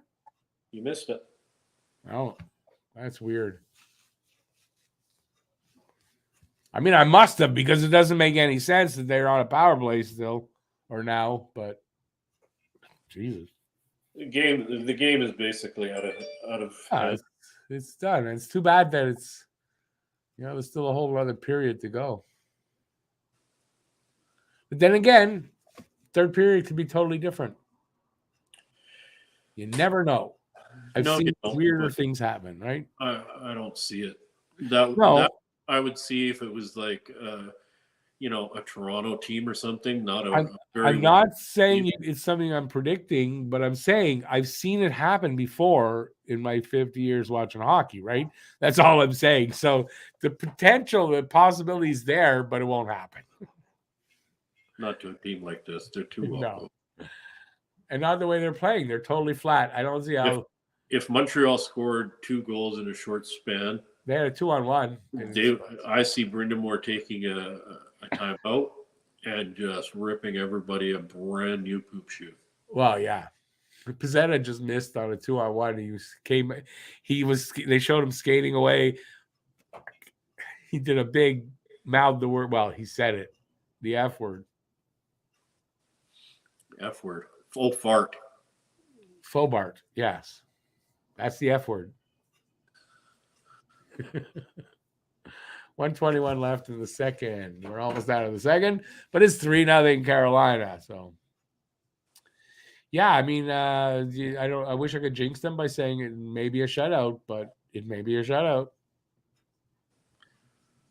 Well, if you're not getting any shots down at the other end, they're getting next to none, and they're not getting any good chances, really.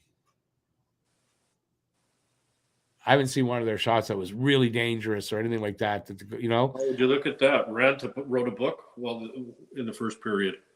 He could have. Produced, so he wrote a book. It's already been published. Yeah, but he could have. Habs looked very outmatched on that third goal. Yes. Apparently they were on a PK. I didn't know that. So. Yeah, it's a bubble tea. I hear you. It's the result we want. Like I said, I'm not unhappy. I want to see it's like our guys aren't even in. Yeah, they're there physically, not emotionally. From a competitive standpoint, not a good game. Not fun. Now here's a question. After saying that, they're there physically, not emotionally. Do you think, with the dominance that Carolina has had over us this past season, that is kind of playing into the minds of our young kids? All of the guys, actually. What do you mean? I'm not sure what you mean by that. Well, I'm just wondering if all the players on the Montreal Canadiens team are just like, we don't have a shot. We're not going to win. I mean, maybe on a night like this, but not in general. We know that they don't do that. But you mean tonight? Well, they probably know it's the way they're playing this season. Like like I said to you before, Kotkaniemi is now going to be that player that we just dread playing against. Well, 'Cause he's done nothing he can own tonight. us. He hasn't done anything tonight. No. Oh, well, at least he's off the ice for 2. Do I think? No, I mean, tonight, they know they're not playing well. They probably know it's out of hand and they're not going to come back. But I don't think they're going to give up. Montreal's head. No, they don't seem like a team that all season they haven't done that, though. They've never given up. They keep trying. They've come back many a game like that. So I don't see why they wouldn't have that belief, except they know they're not playing well. That's the thing. If they can't play any better, they're not going to come back. Right? Yeah, I guess. But I don't think they're going to give up, though. I don't think it's in them, and I don't think the coach lets them. I don't know. The way I see it, maybe I'm not explaining it very well with my verbiage, but we have the Panthers. They've owned us this season. The Canes have owned it, like, by goals as well. Like, they've just dominated on goals. They've got teams they owned. But I mean, the better teams. That's the kind of season that, Yeah, I get that. I get that, Rick. But I think it's gotten in their heads. I really do. No. Yeah. Come on. That's not. I don't think that's the reason why they're so bad tonight. I really don't think that's the reason. It's one of those nights. They don't have the rhythm. They don't have the puck luck tonight. It's not going their way. And the other team is forechecking them. But the other team is forechecking them aggressively and not giving them time to. So how do you balance out the forecheck? By fighting, hitting back, I guess. You got to start plastering them. If they're going to forecheck you, you got to get that elbow up. They don't have it tonight. That happens though, right? I'm just saying there's nights like that. Just that naturally happens. Every team has nights like this. I don't think it's more than that. And the fact that the determination of the Hurricanes to win, there's no way they want to walk away from here without a win. I know. I get that. I don't know. I'm repeating myself. I know. You're repeating yourself. Say it. Fuck off, Rick. You're repeating yourself. But you're in a place where you're just adamant right now that no, there's no way that Carolina and Florida are in the heads of Montreal. Look at the goals that they've pumped in on us. The way they completely dominate us all game, it's like I don't think so. Every time we play those teams, I don't, because when you talk about it like that, being in the heads, that's how I see a lot of games between Montreal, Toronto, where we're in their heads. Exactly. I don't see that. I don't think that's it here. Now, could I be wrong? Of course. I think you're right. You could be right. To me, I don't see it. That's all. Because we can't beat them, and they're already going into it doing the big. But don't you think when you're rebuilding like we are, I mean, there's teams we can't beat because they're just too good for us. And on most nights, the odd night we'll beat them, but on most nights we can't. There's no way we're going to beat them. So I just think it's where they are in their development and in the process. That's all. That's where I'm at. But you could be right. It's just my opinion. I don't know. I remember playing, and I played a lot of different sports, and there were teams that got in my head. Okay, I get that. But I don't think that there's teams. There are teams. Every team has a team where they just doesn't matter. That team's got their number, right? Maybe Carolina's that team for us. One of those teams, right? Doesn't matter how good we are, or bad we are. They got our number. Like, could just be that. We're that way. We own Vancouver. Right. We've got our teams. Toronto. Right. Boston most years. Boston, we used to own them. Yeah. So it's like that. That's all. So it's possible Carolina owns us. We're also in their heads. Like I've listened to, and I'm sure It's a Bubble Tea will probably agree with me on this one.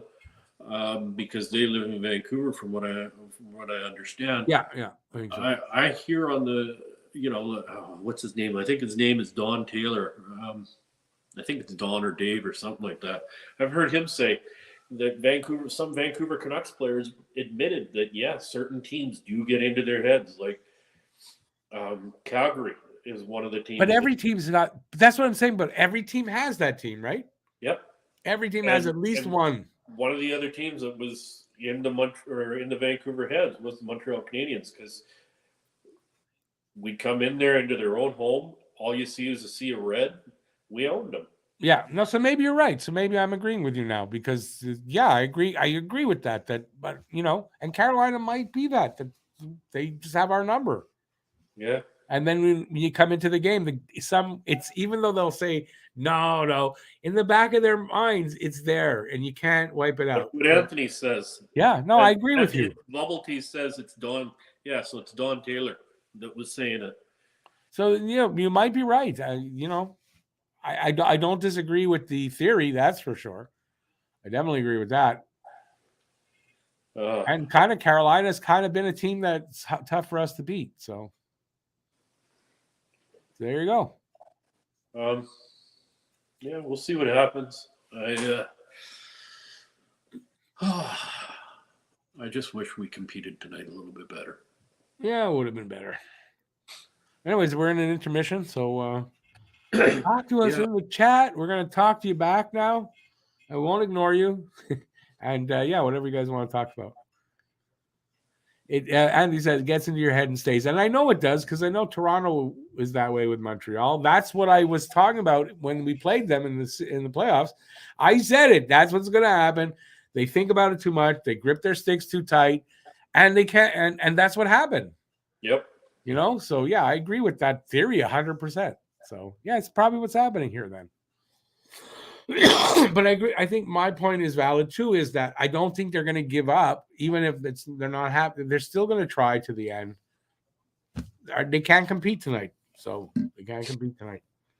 But the third, with that attitude, third period could be different because momentum can change sometimes in between periods. So the possibility is still there. Let's see how they come out for the third. That's how I see it. I would love to stick around and no beer for Peter. No, it's water tonight, buddy. But I got to get going and go have some dinner with the kids. No worries, man. I appreciate you being here and taking part.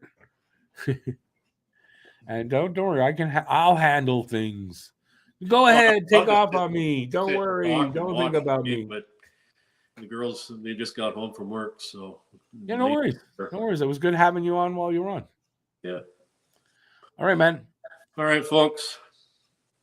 Have a good rest of the night. I'll speak to you soon. I shall speak to you soon. Okay, brother. Take her easy. Okay, ciao.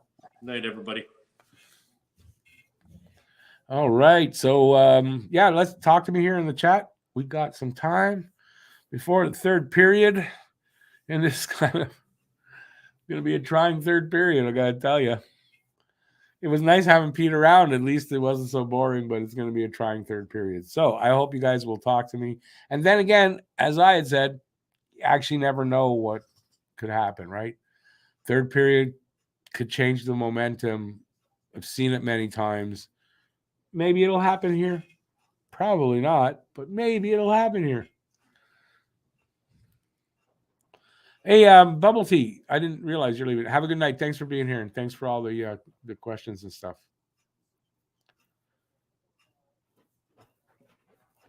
Anthony, but that doesn't always happen. I mean, there's been some really good games against Carolina. The last one went to overtime and stuff, so I don't, I think it's a combination, of maybe a little bit of that. And it's a really off night for Montreal tonight. They're being forechecked like so aggressively that I think it's just it's throwing them off completely tonight.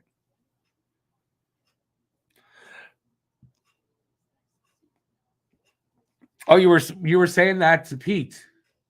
Sorry, Bubble Tea. I mistook that. So whatever you guys want to talk about, talk to me here in the chat.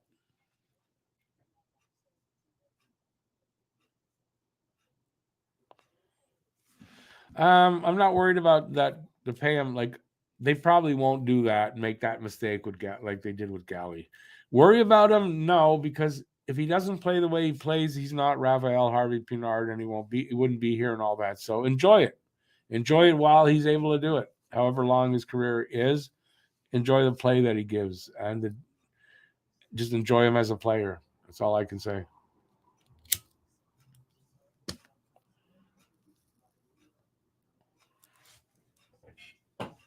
So I'm not going to worry about it. And one day, he's going to end up the way Galley is. It's going to happen.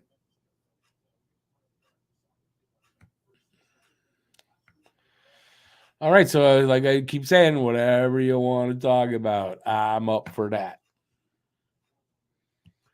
At this point, don't ask me to come up with topics. Not happening.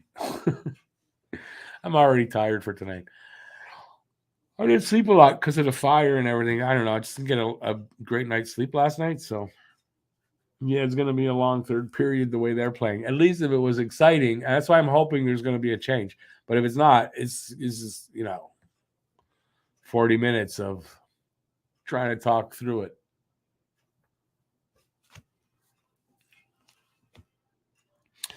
So after this, we got 5 games. So basically a week and a half left. Tuesday, Thursday, Saturday next week, regular kind of week. And then the following week, it's just Wednesday and Thursday, back-to-back games to end the season. And then it's over. And then we'll do some breaking down of the season. There's a lot of stuff to do. That's when I'll start maybe taking a look at some of the draft possibilities and maybe some trade targets, stuff like that. We'll do that after the season's over. And we're going to start working on our podcast. I was hoping to really be able to get it up and ready before, that's what she said, before the season ended, but I don't think we're going to be able to get that done. And that news I keep telling you guys about, still on hold. Hasn't come in. Assuming Bedard, Fantilli, Carlson, and Michkov will be top 4, who shall we draft when we were 5? Will Smith. I believe that's who's going to be the first pick, other than if they get higher than 5th or 6th from the, I think, Will Smith. Excuse me. If he doesn't go before they pick, that is.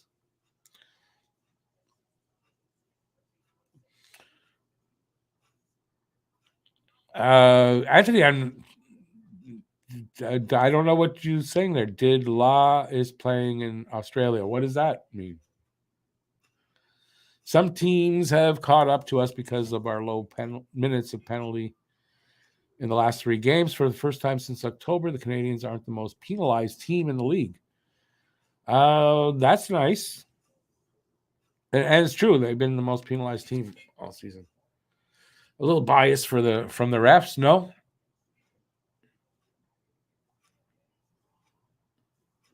And it is true. There's not as many. It's not a lot of games, but the last few, the penalties haven't been. There was like a game where it was really bad, the refs, and then the last 2 or 3, not as bad. So I don't know what's up with that. Maybe they figure we're bad enough and we're definitely not going anywhere. Have pity on us for the last bunch of games. Not happening.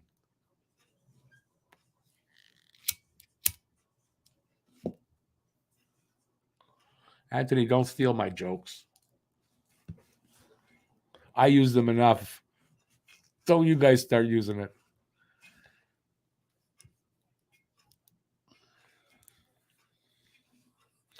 Refs stopped helping the tank because they saw they didn't have to do anything. Yeah, I don't know. It's almost like they're bad in streaks, and then so that you don't catch on to them, right? So they're not doing this all the time, and it's harder to figure out what they're doing. It's kind of like that. It's probably what they're doing. They've got it on the calendar, which days they got to be bad. Hey, Elio, how you doing, man?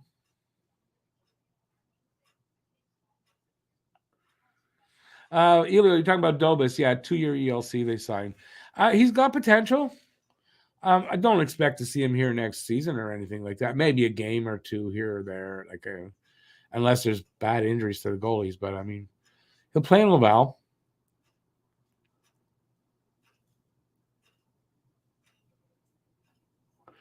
No beer? No, I don't drink beer very often. Can I put a live background of Matthews getting kicked in the balls? No, I wish I could, but I can't. Said Bubble Tea. He has balls? That's a good response, Bubble Tea. Yep. He certainly don't play like he has. Although his defensive stats and stuff have gotten better this year. But he still won't fight. He starts fights and doesn't finish them.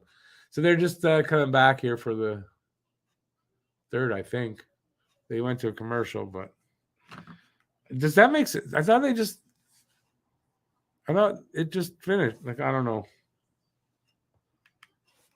See if I can hear anything this time.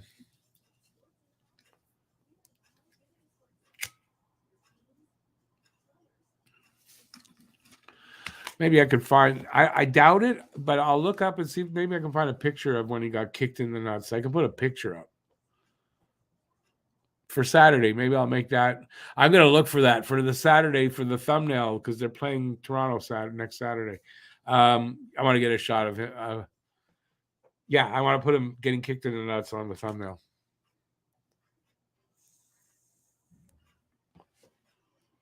All right, so what else are we going to talk about?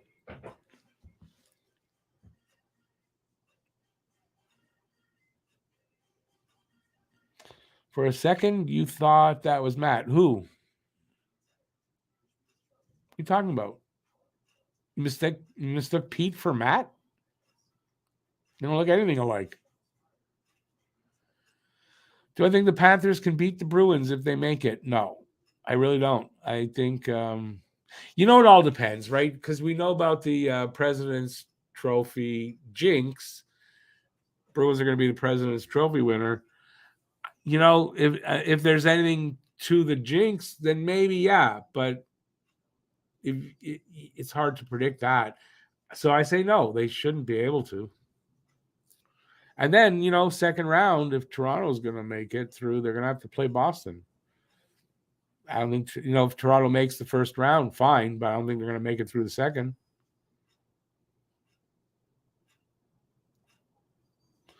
I've got to make a That's What She Said poem. Interesting idea. Very interesting idea. We'll see what it's in my head. Let's see if the seed takes and something grows from that. Thanks for the idea, though. I like it, but I don't know if I can pull that off, but I like it. What phone call? That wasn't a phone call. That was just my alarm at 9 for my nighttime meds. That's all.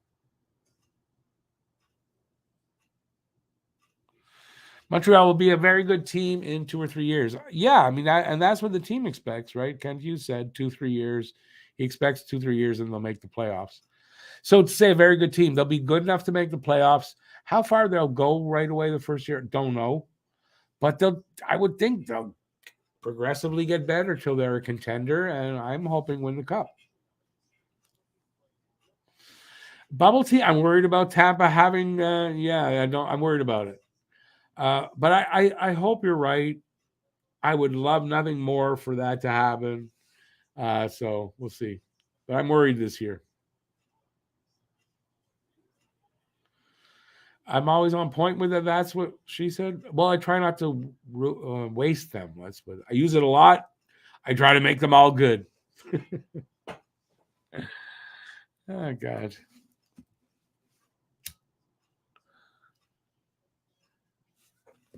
Are they back? Oh, no. Okay, they're back now. Aho's next to Puljujarvi. I swear Puljujarvi looks like a Special Olympics kid made the NHL. I know it's kind of, but right? Am I wrong when I say that?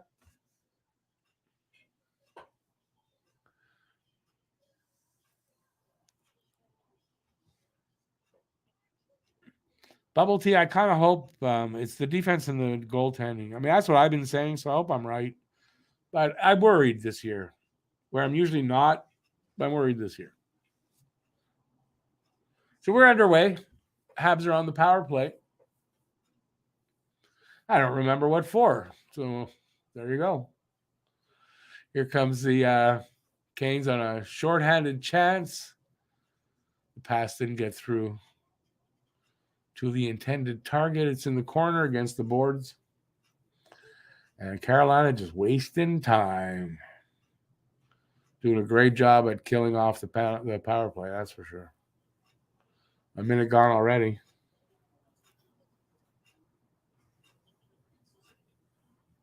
Oh, this was left over from the last period, I guess, from looking at the time. I get it. Elliot, apparently all 5. Apparently, I don't know if that's 100% true, but apparently all 5 should be or like really close to NHL ready. Bedard, Fantilli, pretty much for sure. I mean, for sure, and I think the other 3, yeah, I think so.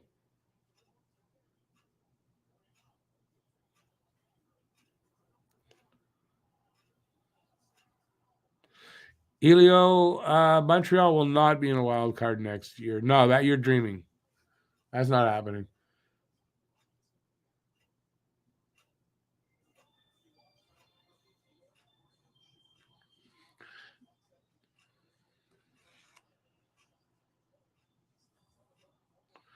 Anthony, who agrees with you?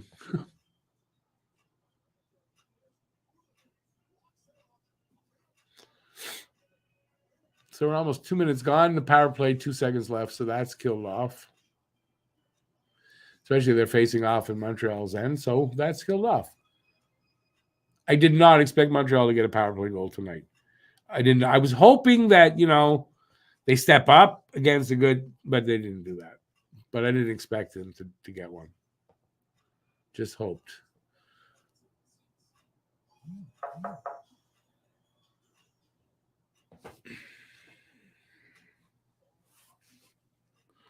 And it's from Pete.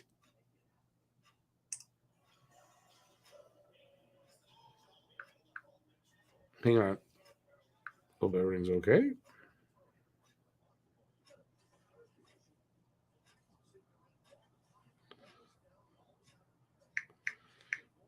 He's just apologizing for leaving so quickly. Really? He's very polite, Pete. He's very polite. Yeah, it's just telling him no worries.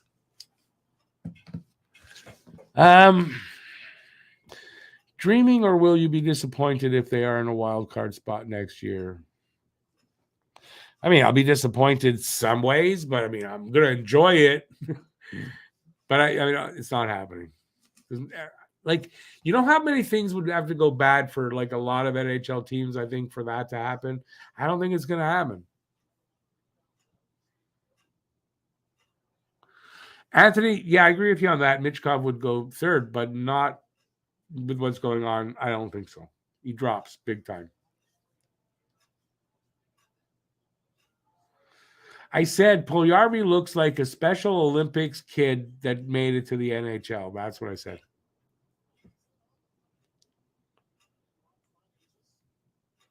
It's his fault. The way he always moving his tongue around and stuff, he just makes him look like that. It makes for me. No, I didn't say the R word, and I didn't say any of that, so don't accuse me.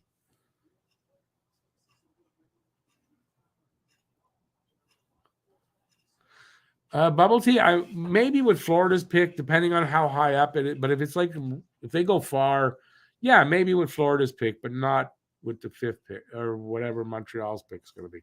Nope, I wouldn't take a chance with that pick. I'd rather get a kid that is going to be there. He's ready and he's going to be there and all that. I'd rather do that than take a chance on Michkov when there were so many good kids to pick. So we're just over 3 minutes into the third. We're getting outshot 37-11. And it's only 3-0. So good on Monty. He's over 900 save percentage with those numbers. So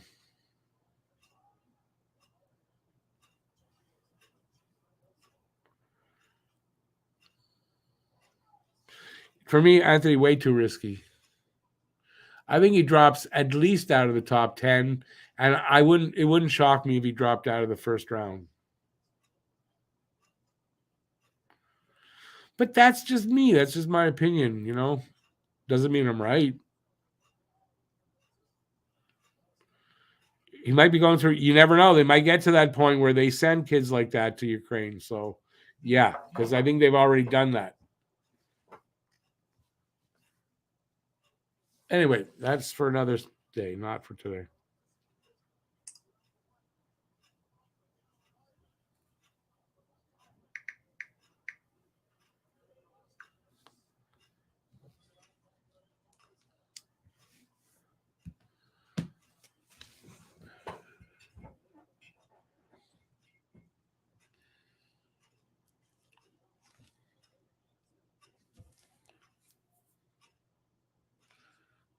That was weird. Just a rising shot, sort of lazy shot. Monty looked like he was shaky on that. I guess he didn't know where it would bounce, but anyway, he made the save. It was funny to look at.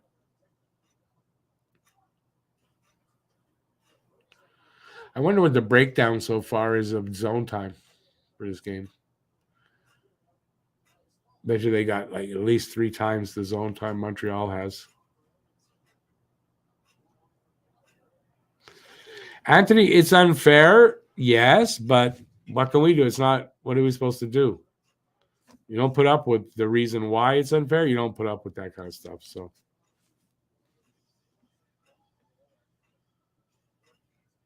I don't know, Bubble Tea. I get why he looked. He just said he looked shaky on it, but I get why 100%. I've seen those go in. That's for sure.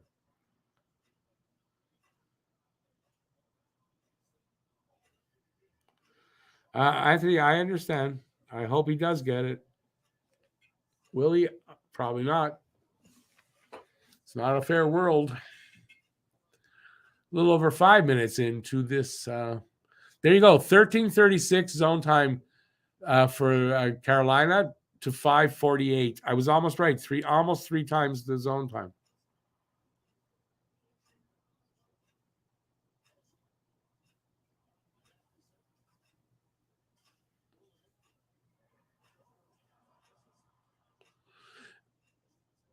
Nick almost got a chance there, but it's just not going to happen. They're not getting any puck luck.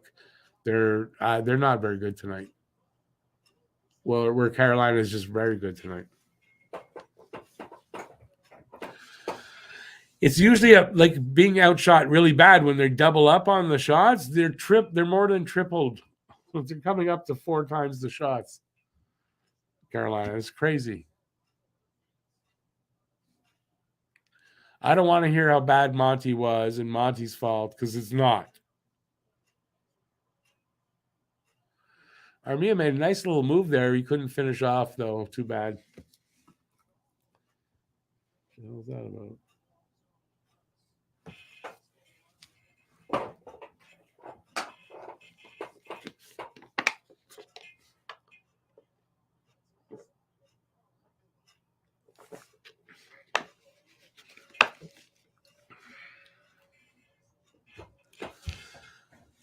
Yeah, almost a nice little move. Anyway, Armia is a little rusty, so and what's the word I'm looking for? His timing is off a little bit too, so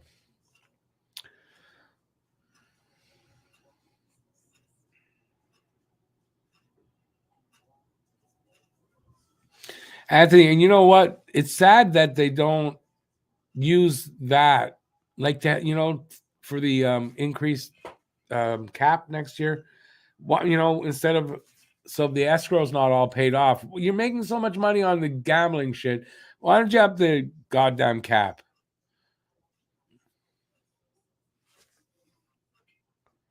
Armia's career is rusty. Yeah, I mean he's had his moments, right? Hey BL, welcome in. Eagles lost to the Mooseheads 4-3 in overtime. Ain't happening for the Habs either. No, it's not. No.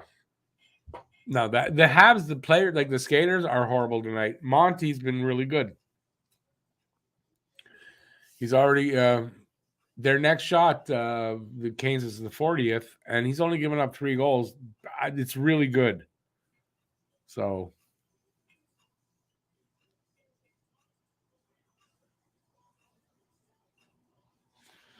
Anthony, you know what? I never thought about it really till now. That thought just came to me, and it makes a lot of sense, right? With all the gambling, they're making a ton of money. They should just put the cap up. The escrow will get paid off next year or whatever. Put the cap up. You're making so much money on these guys' backs. Why don't you, But no, NHL's evil under Gary Bettman. No, I don't want that. Why am I drinking that?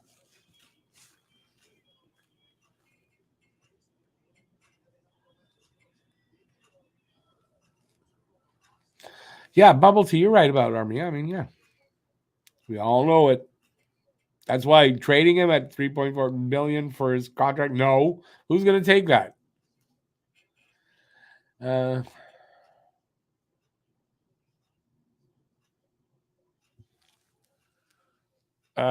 Anthony, it is night and day. But I mean, yes and no. I mean, he's at the age where that improvement actually makes a lot of sense, and he should also have a few more years of growth potential like that, where he'll get better every year till he kind of levels off. He's only going to be in his prime next season.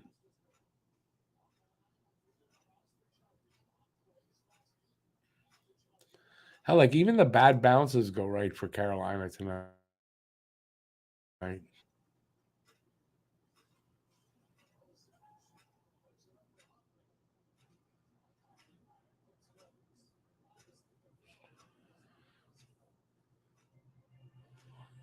Icing? I guess icing.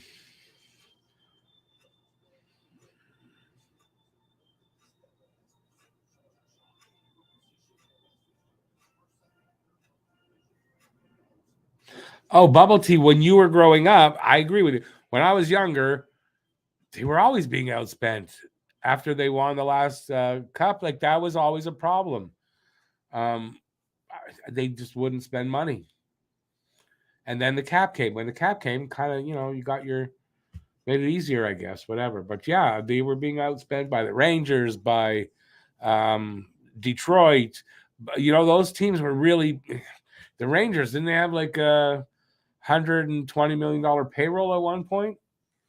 The guy got injured. Just add more.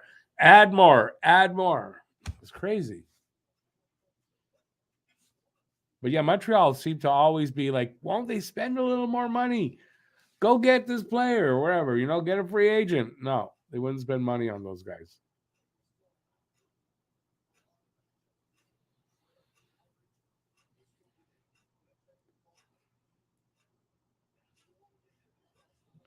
Who says he gives Armia, Baltic Avenue, and B&O Railroads for 7th round pick? I give Armia for future considerations. I don't have a problem with that. Because honestly, I don't, where's he going to get to a point where he's actually going to give you back a good return right now? He's not. So, but the problem is nobody wants that salary. I think he's got 2 more years of it. So who's going to take that? Habs won't retain. So we're closing in a little slowly, closing in on halfway through the period, but I'm 11:45 left in the third. 40-12, that's the shots on goal, and it's 3-0 Carolina. Evans off to the locker room. I did not see what happened. His stick, I think, is on the ice there. So I didn't see him get hurt. Anybody know what happened to Evans?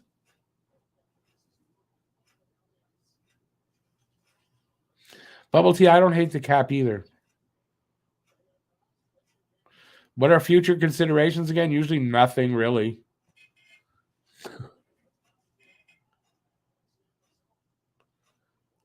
The rights to assign a player, maybe a 7th round pick. It could be anything cheap like that.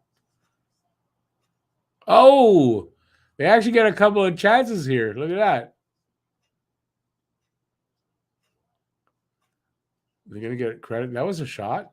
They didn't get credit for that shot. Yeah, they did just now. They got 1 shot, not 2 chances.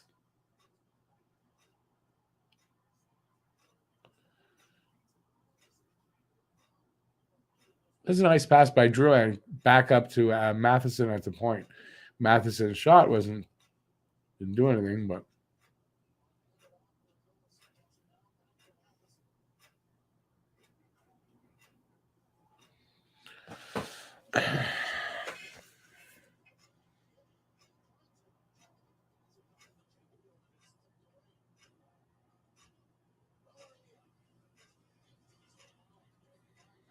halfway through this period, we're going to see Montreal put a push and actually play well and get a goal. It really doesn't look like they got it in them tonight.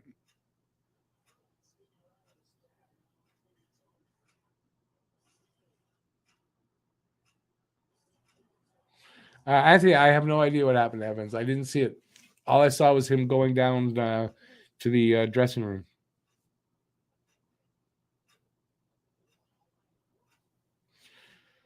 Yeah, bubble team, but at least, they're going to lose tonight, right? So at least they don't lose ground or gain ground on Arizona, no matter what happens with Arizona.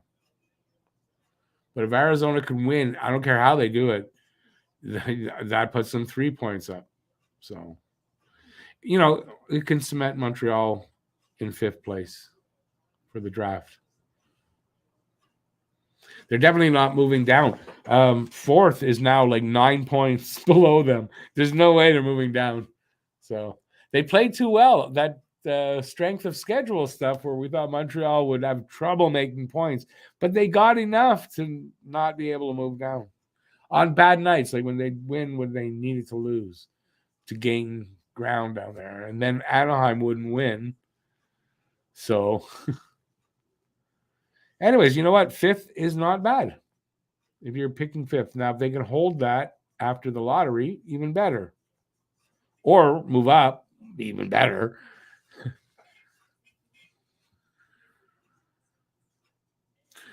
JFed, you're right. When Belzile is not your 4th center, even 3rd or 2nd, not going to be great. Even though he does well and all that. But, that's not great. So, yeah, you're right. Marwisk, it's been a while. How you doing, my friend? Good to see you. I mentioned you just the other day because someone was saying there's a lot of Slovakian guys in the chat, and I look, Savka was here, and Marwisk isn't here. Who else is from Slovakia? So unless somebody else was and I didn't know it, I was thinking of you then, and I mentioned it. So your ears were ringing the other night. That's why.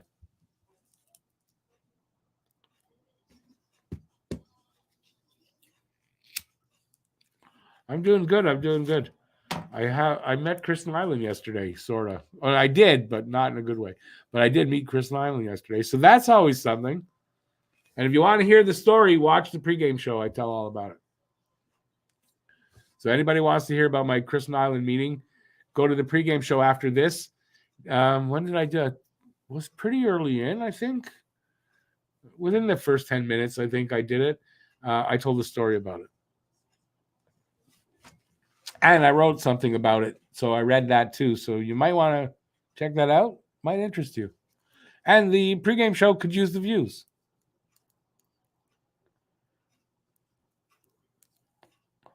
It wasn't really in a great way, but I'm going to turn it around and make it work. But I explained it all there, and I'd appreciate it if you go watch it.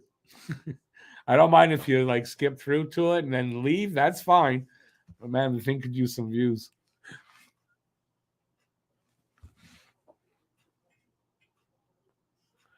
So we got 8.5 minutes now left in the third. 44 shots to 13. Still 3-0. So Monty doing his job. He's earning his paycheck today. Your dad met Nyland in Florida? That's cool. I met Nyland very briefly 40 years ago in a bar. I don't know if it was a bar or a club where there was a bar, but I met him at the bar ordering a drink. Said hi. Great season. That was it. But 40 years ago. So we were both a lot younger then.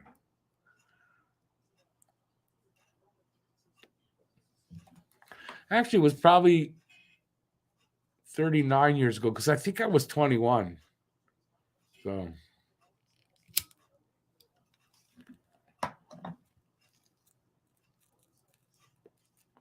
Well, Huzu, there you go. I'm hoping I'm going to make Chris laugh in the end. But, I mean, it wasn't horrible, but it wasn't like I didn't make a good impression on him. And it was right in front of my place. He picked up somebody here in my building, his girlfriend or a friend. So he must have been here before and hopefully will be back. Chris Nyland.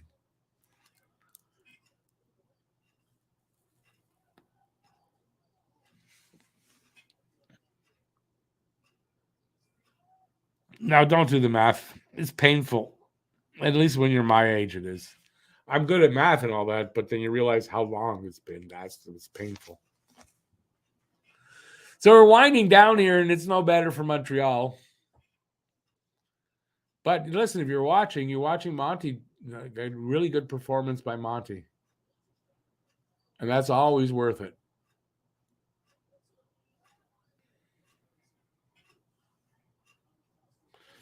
Hey, Bubble Tea, there you go. 33 years. That's a wise number. There's a coincidence right there. Never met Patrick. I've met Chris Nyland and I met Bob Gainey a couple of times. Same thing, like just bumping into kind of thing. And I think that's it. I don't think I met anybody else.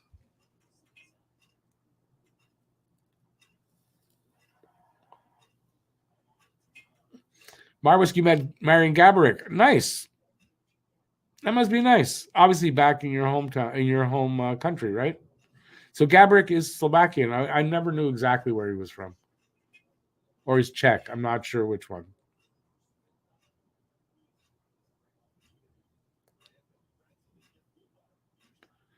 Anthony, you're dreaming. If that happens, it's like that's the sign of the apocalypse right there. Anthony says, I hope that the bottom 4 teams skip on Bedard and we get him. Yeah.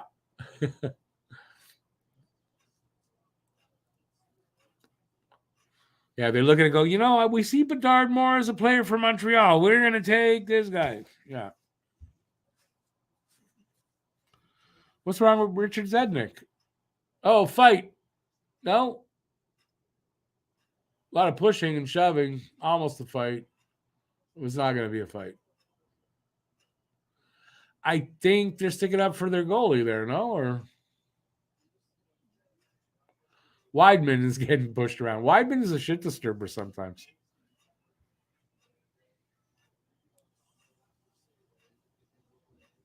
I remember when Gaborik was drafted. I remember that. I just wasn't sure exactly where he was from.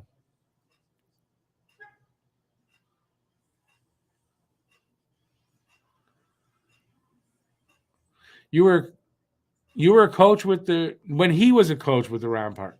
What were you? You were a coach with the Rampart? Well, what are you telling me here? Zednik retired. Yeah, Zednik. That's a long time. Zednik was here in the 80s, no?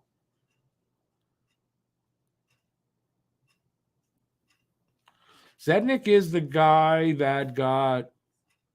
Didn't he get his skate cut him?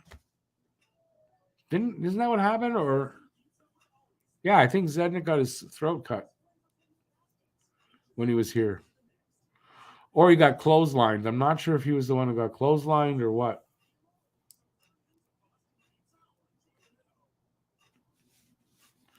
Zednik was here in the 2000s? Yeah, you're probably right. It's 2000s.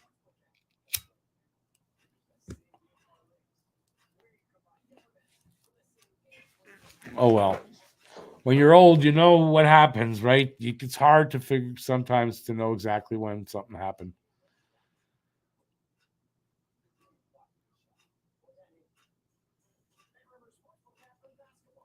Oh, that's cool, Bubble Tea. That's really cool.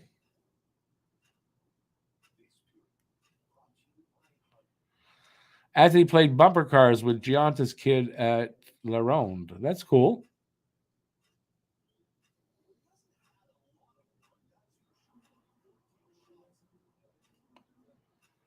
Oh, Palfy, there's a name. Ziggy Palfy. There's a name from the past. Ziggy Palfy, one of those great names, one of those great NHL names. I think he's the only Ziggy that I know of that played the NHL.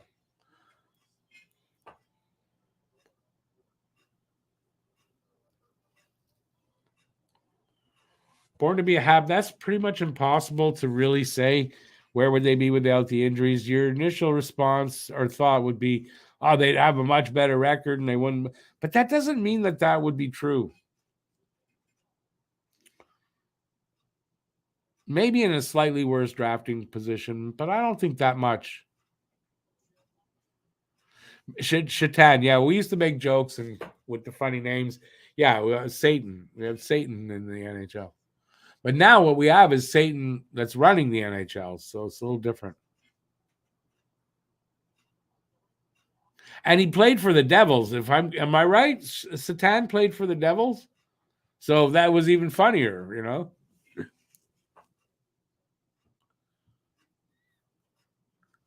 5 minutes left here in the game. 47-14 now the shots. So this is going to be a 50-shot performance for the. So not bad. I mean, right now Monty's made 47 saves, 44 saves. I mean, that's not bad, man.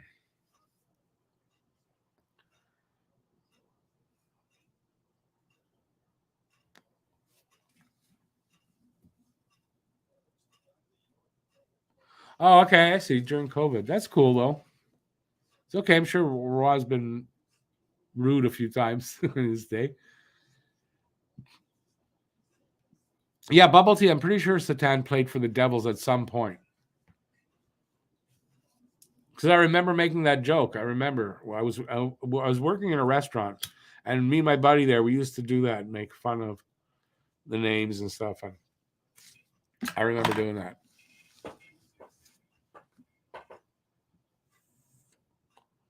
Montreal on the power play. Look at that. I have no idea what happened, but they've had two, and they've had 2 shots, no goals, obviously. Anybody know what the penalty was? I don't know. And they're not showing it. They're not like posting it there. They usually do. Why aren't they doing that?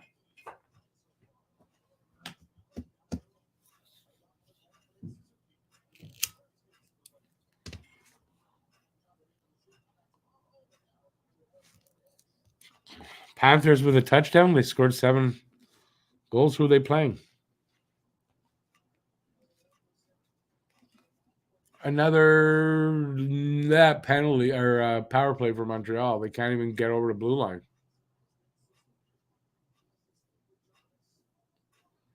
It's a really good penalty kill for Carolina. Anthony, I don't know what happened with Evans still. It's the Jackets. Yeah, the Jackets are lousy. We got 8 on them the last time. 45 seconds left here in this power play.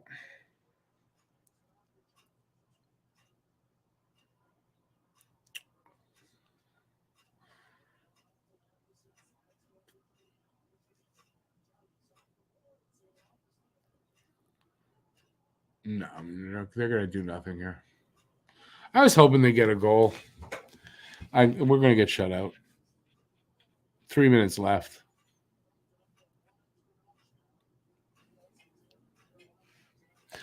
A stick came up and hit him as he cut across the ice, so he's in a concussion protocol. 100% that's what it is. And with his history of concussions, I hope there's not another one. He doesn't need another one.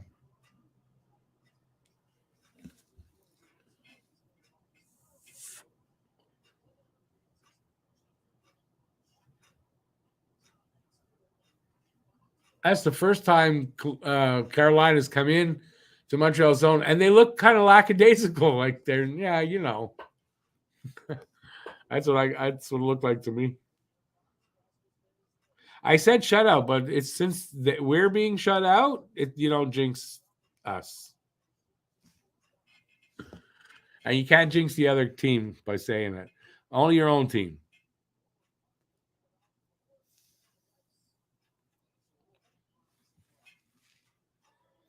I wish, because I've said it a few times, but it's not helping Montreal get a goal.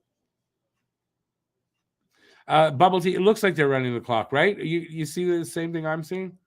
Carolina's like, yeah, they're not as aggressive, and they're kind of skating a little bit, nonchalantly there. Just trying to run the clock. Under 2 to go.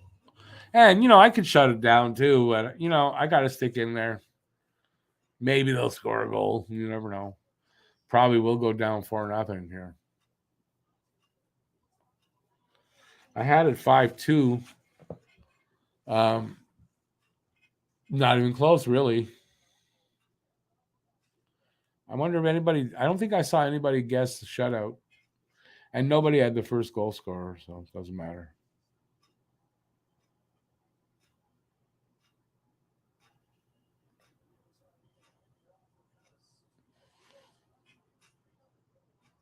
Coming down to the last minute. It's coming down. They got 50 shots. So 3 more shots, and then Monty would have made 50 saves. I actually wouldn't mind seeing that. So come on, get 3 more shots, Carolina. Not a lot of goalies get 50 saves in a night. J-Fed, you had it right. KK 0 points.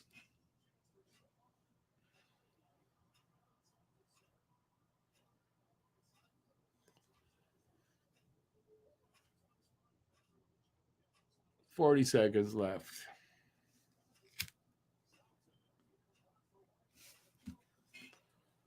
What I like is they're still Habs are still trying to score a goal. There's Galley working hard.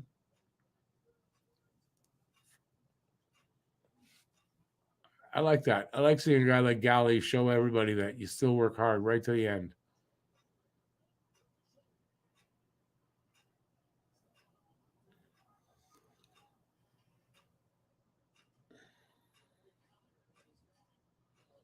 Well, that is going to do it.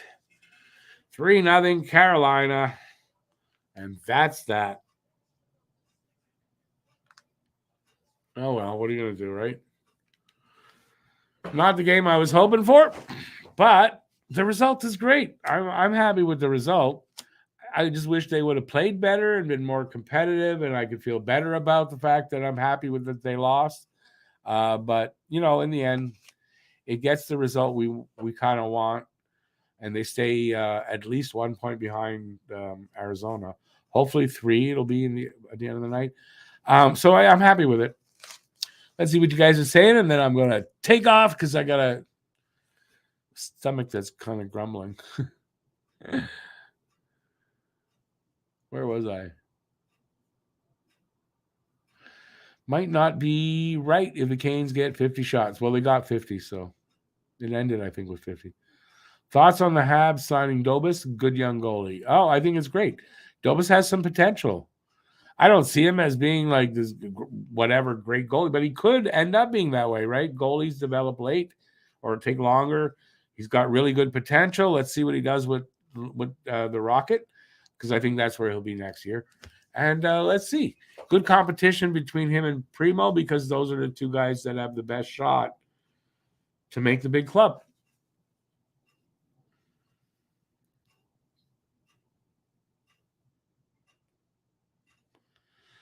For Monty, great. He should have got a 3rd star. I doubt he's going to get the 1st star.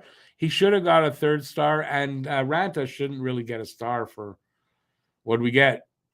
How many shots did we get? 15? Something like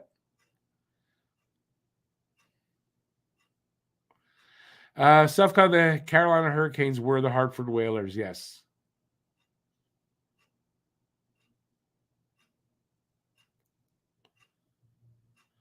Hey, Anthony, thanks, man. Always good having you. See you next time, hopefully. And peace, man. Yeah, so, yeah, I mean, yeah, if it was a better game, it would have been a better evening, even if they lost. But I'm really happy to see Monty with a game like that. Great for his confidence. Kind of cements him more as being at least a 1A, 1B kind of starter for the team next year. And I really like Monty. I really like him. More and more. Last year, I liked him by the end of the season, especially. And I like him even more what I see from him this season because we're watching a goalie come into his own and be good, at least, you know.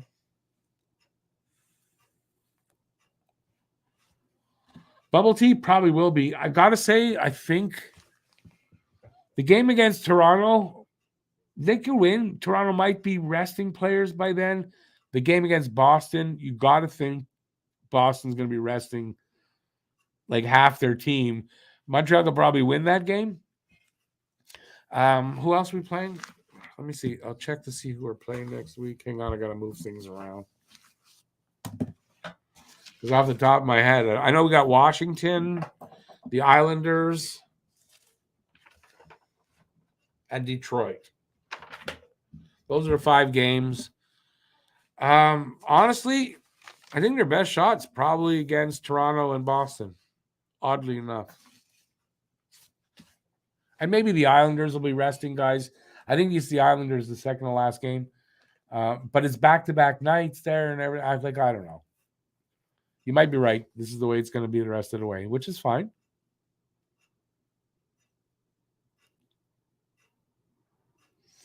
Hey, it was only 3-0, right? Monty had a great night. Danny, probably.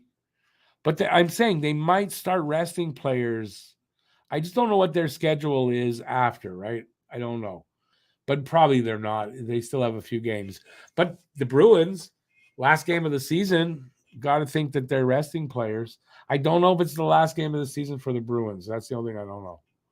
I know the season finishes Friday. Our last game is Thursday. Season finishes either Friday or Sunday. So, of next week. 2 weeks. Still 2 weeks away. So, I don't know. We'll see what happens. All right, I'm going to take off because I'm hungry and I want to go. And my ass is tired from sitting in this goddamn chair. All right, so I'm going to definitely have this Chris Nyland video out. I hope I got it done tomorrow. I'm going to, so if you haven't seen it, there will be a video of it, which I'm going to then send to him. And hopefully he's going to like me for it. I don't know. We'll see. What else? That's it. I think that's it. I've got a couple of other poems that I am working on. Hopefully get them out. And if anything crops up to do a video about, I'll definitely be doing videos on stuff. When the season's over, there's going to be a breakdown of the season, a report card, start looking at the draft coming up. And I'll be doing a little bit more hockey videos because there won't be a lot of live streams, but we'll still be doing at least 2 a week. And then we're going to add a podcast at some point into that. And we'll have 3 live streams a week for the summer, talking hockey and whatever kind of things happen, you know. We'll be live for free agency day, at the draft, all that kind of stuff. So that's what's coming up since we're near the end of the season. And I'm rambling. I'm going to stop doing that. Thanks, everybody, for being here. Really appreciate it. It was a fun night, even though the game was kind of poor effort. And that's it. Stay safe till next time. Peace out, everybody. Have a good night. It is Saturday, so we're not even 10 o'clock. There's lots of night left. Enjoy it, and I'll see you next time. Ciao.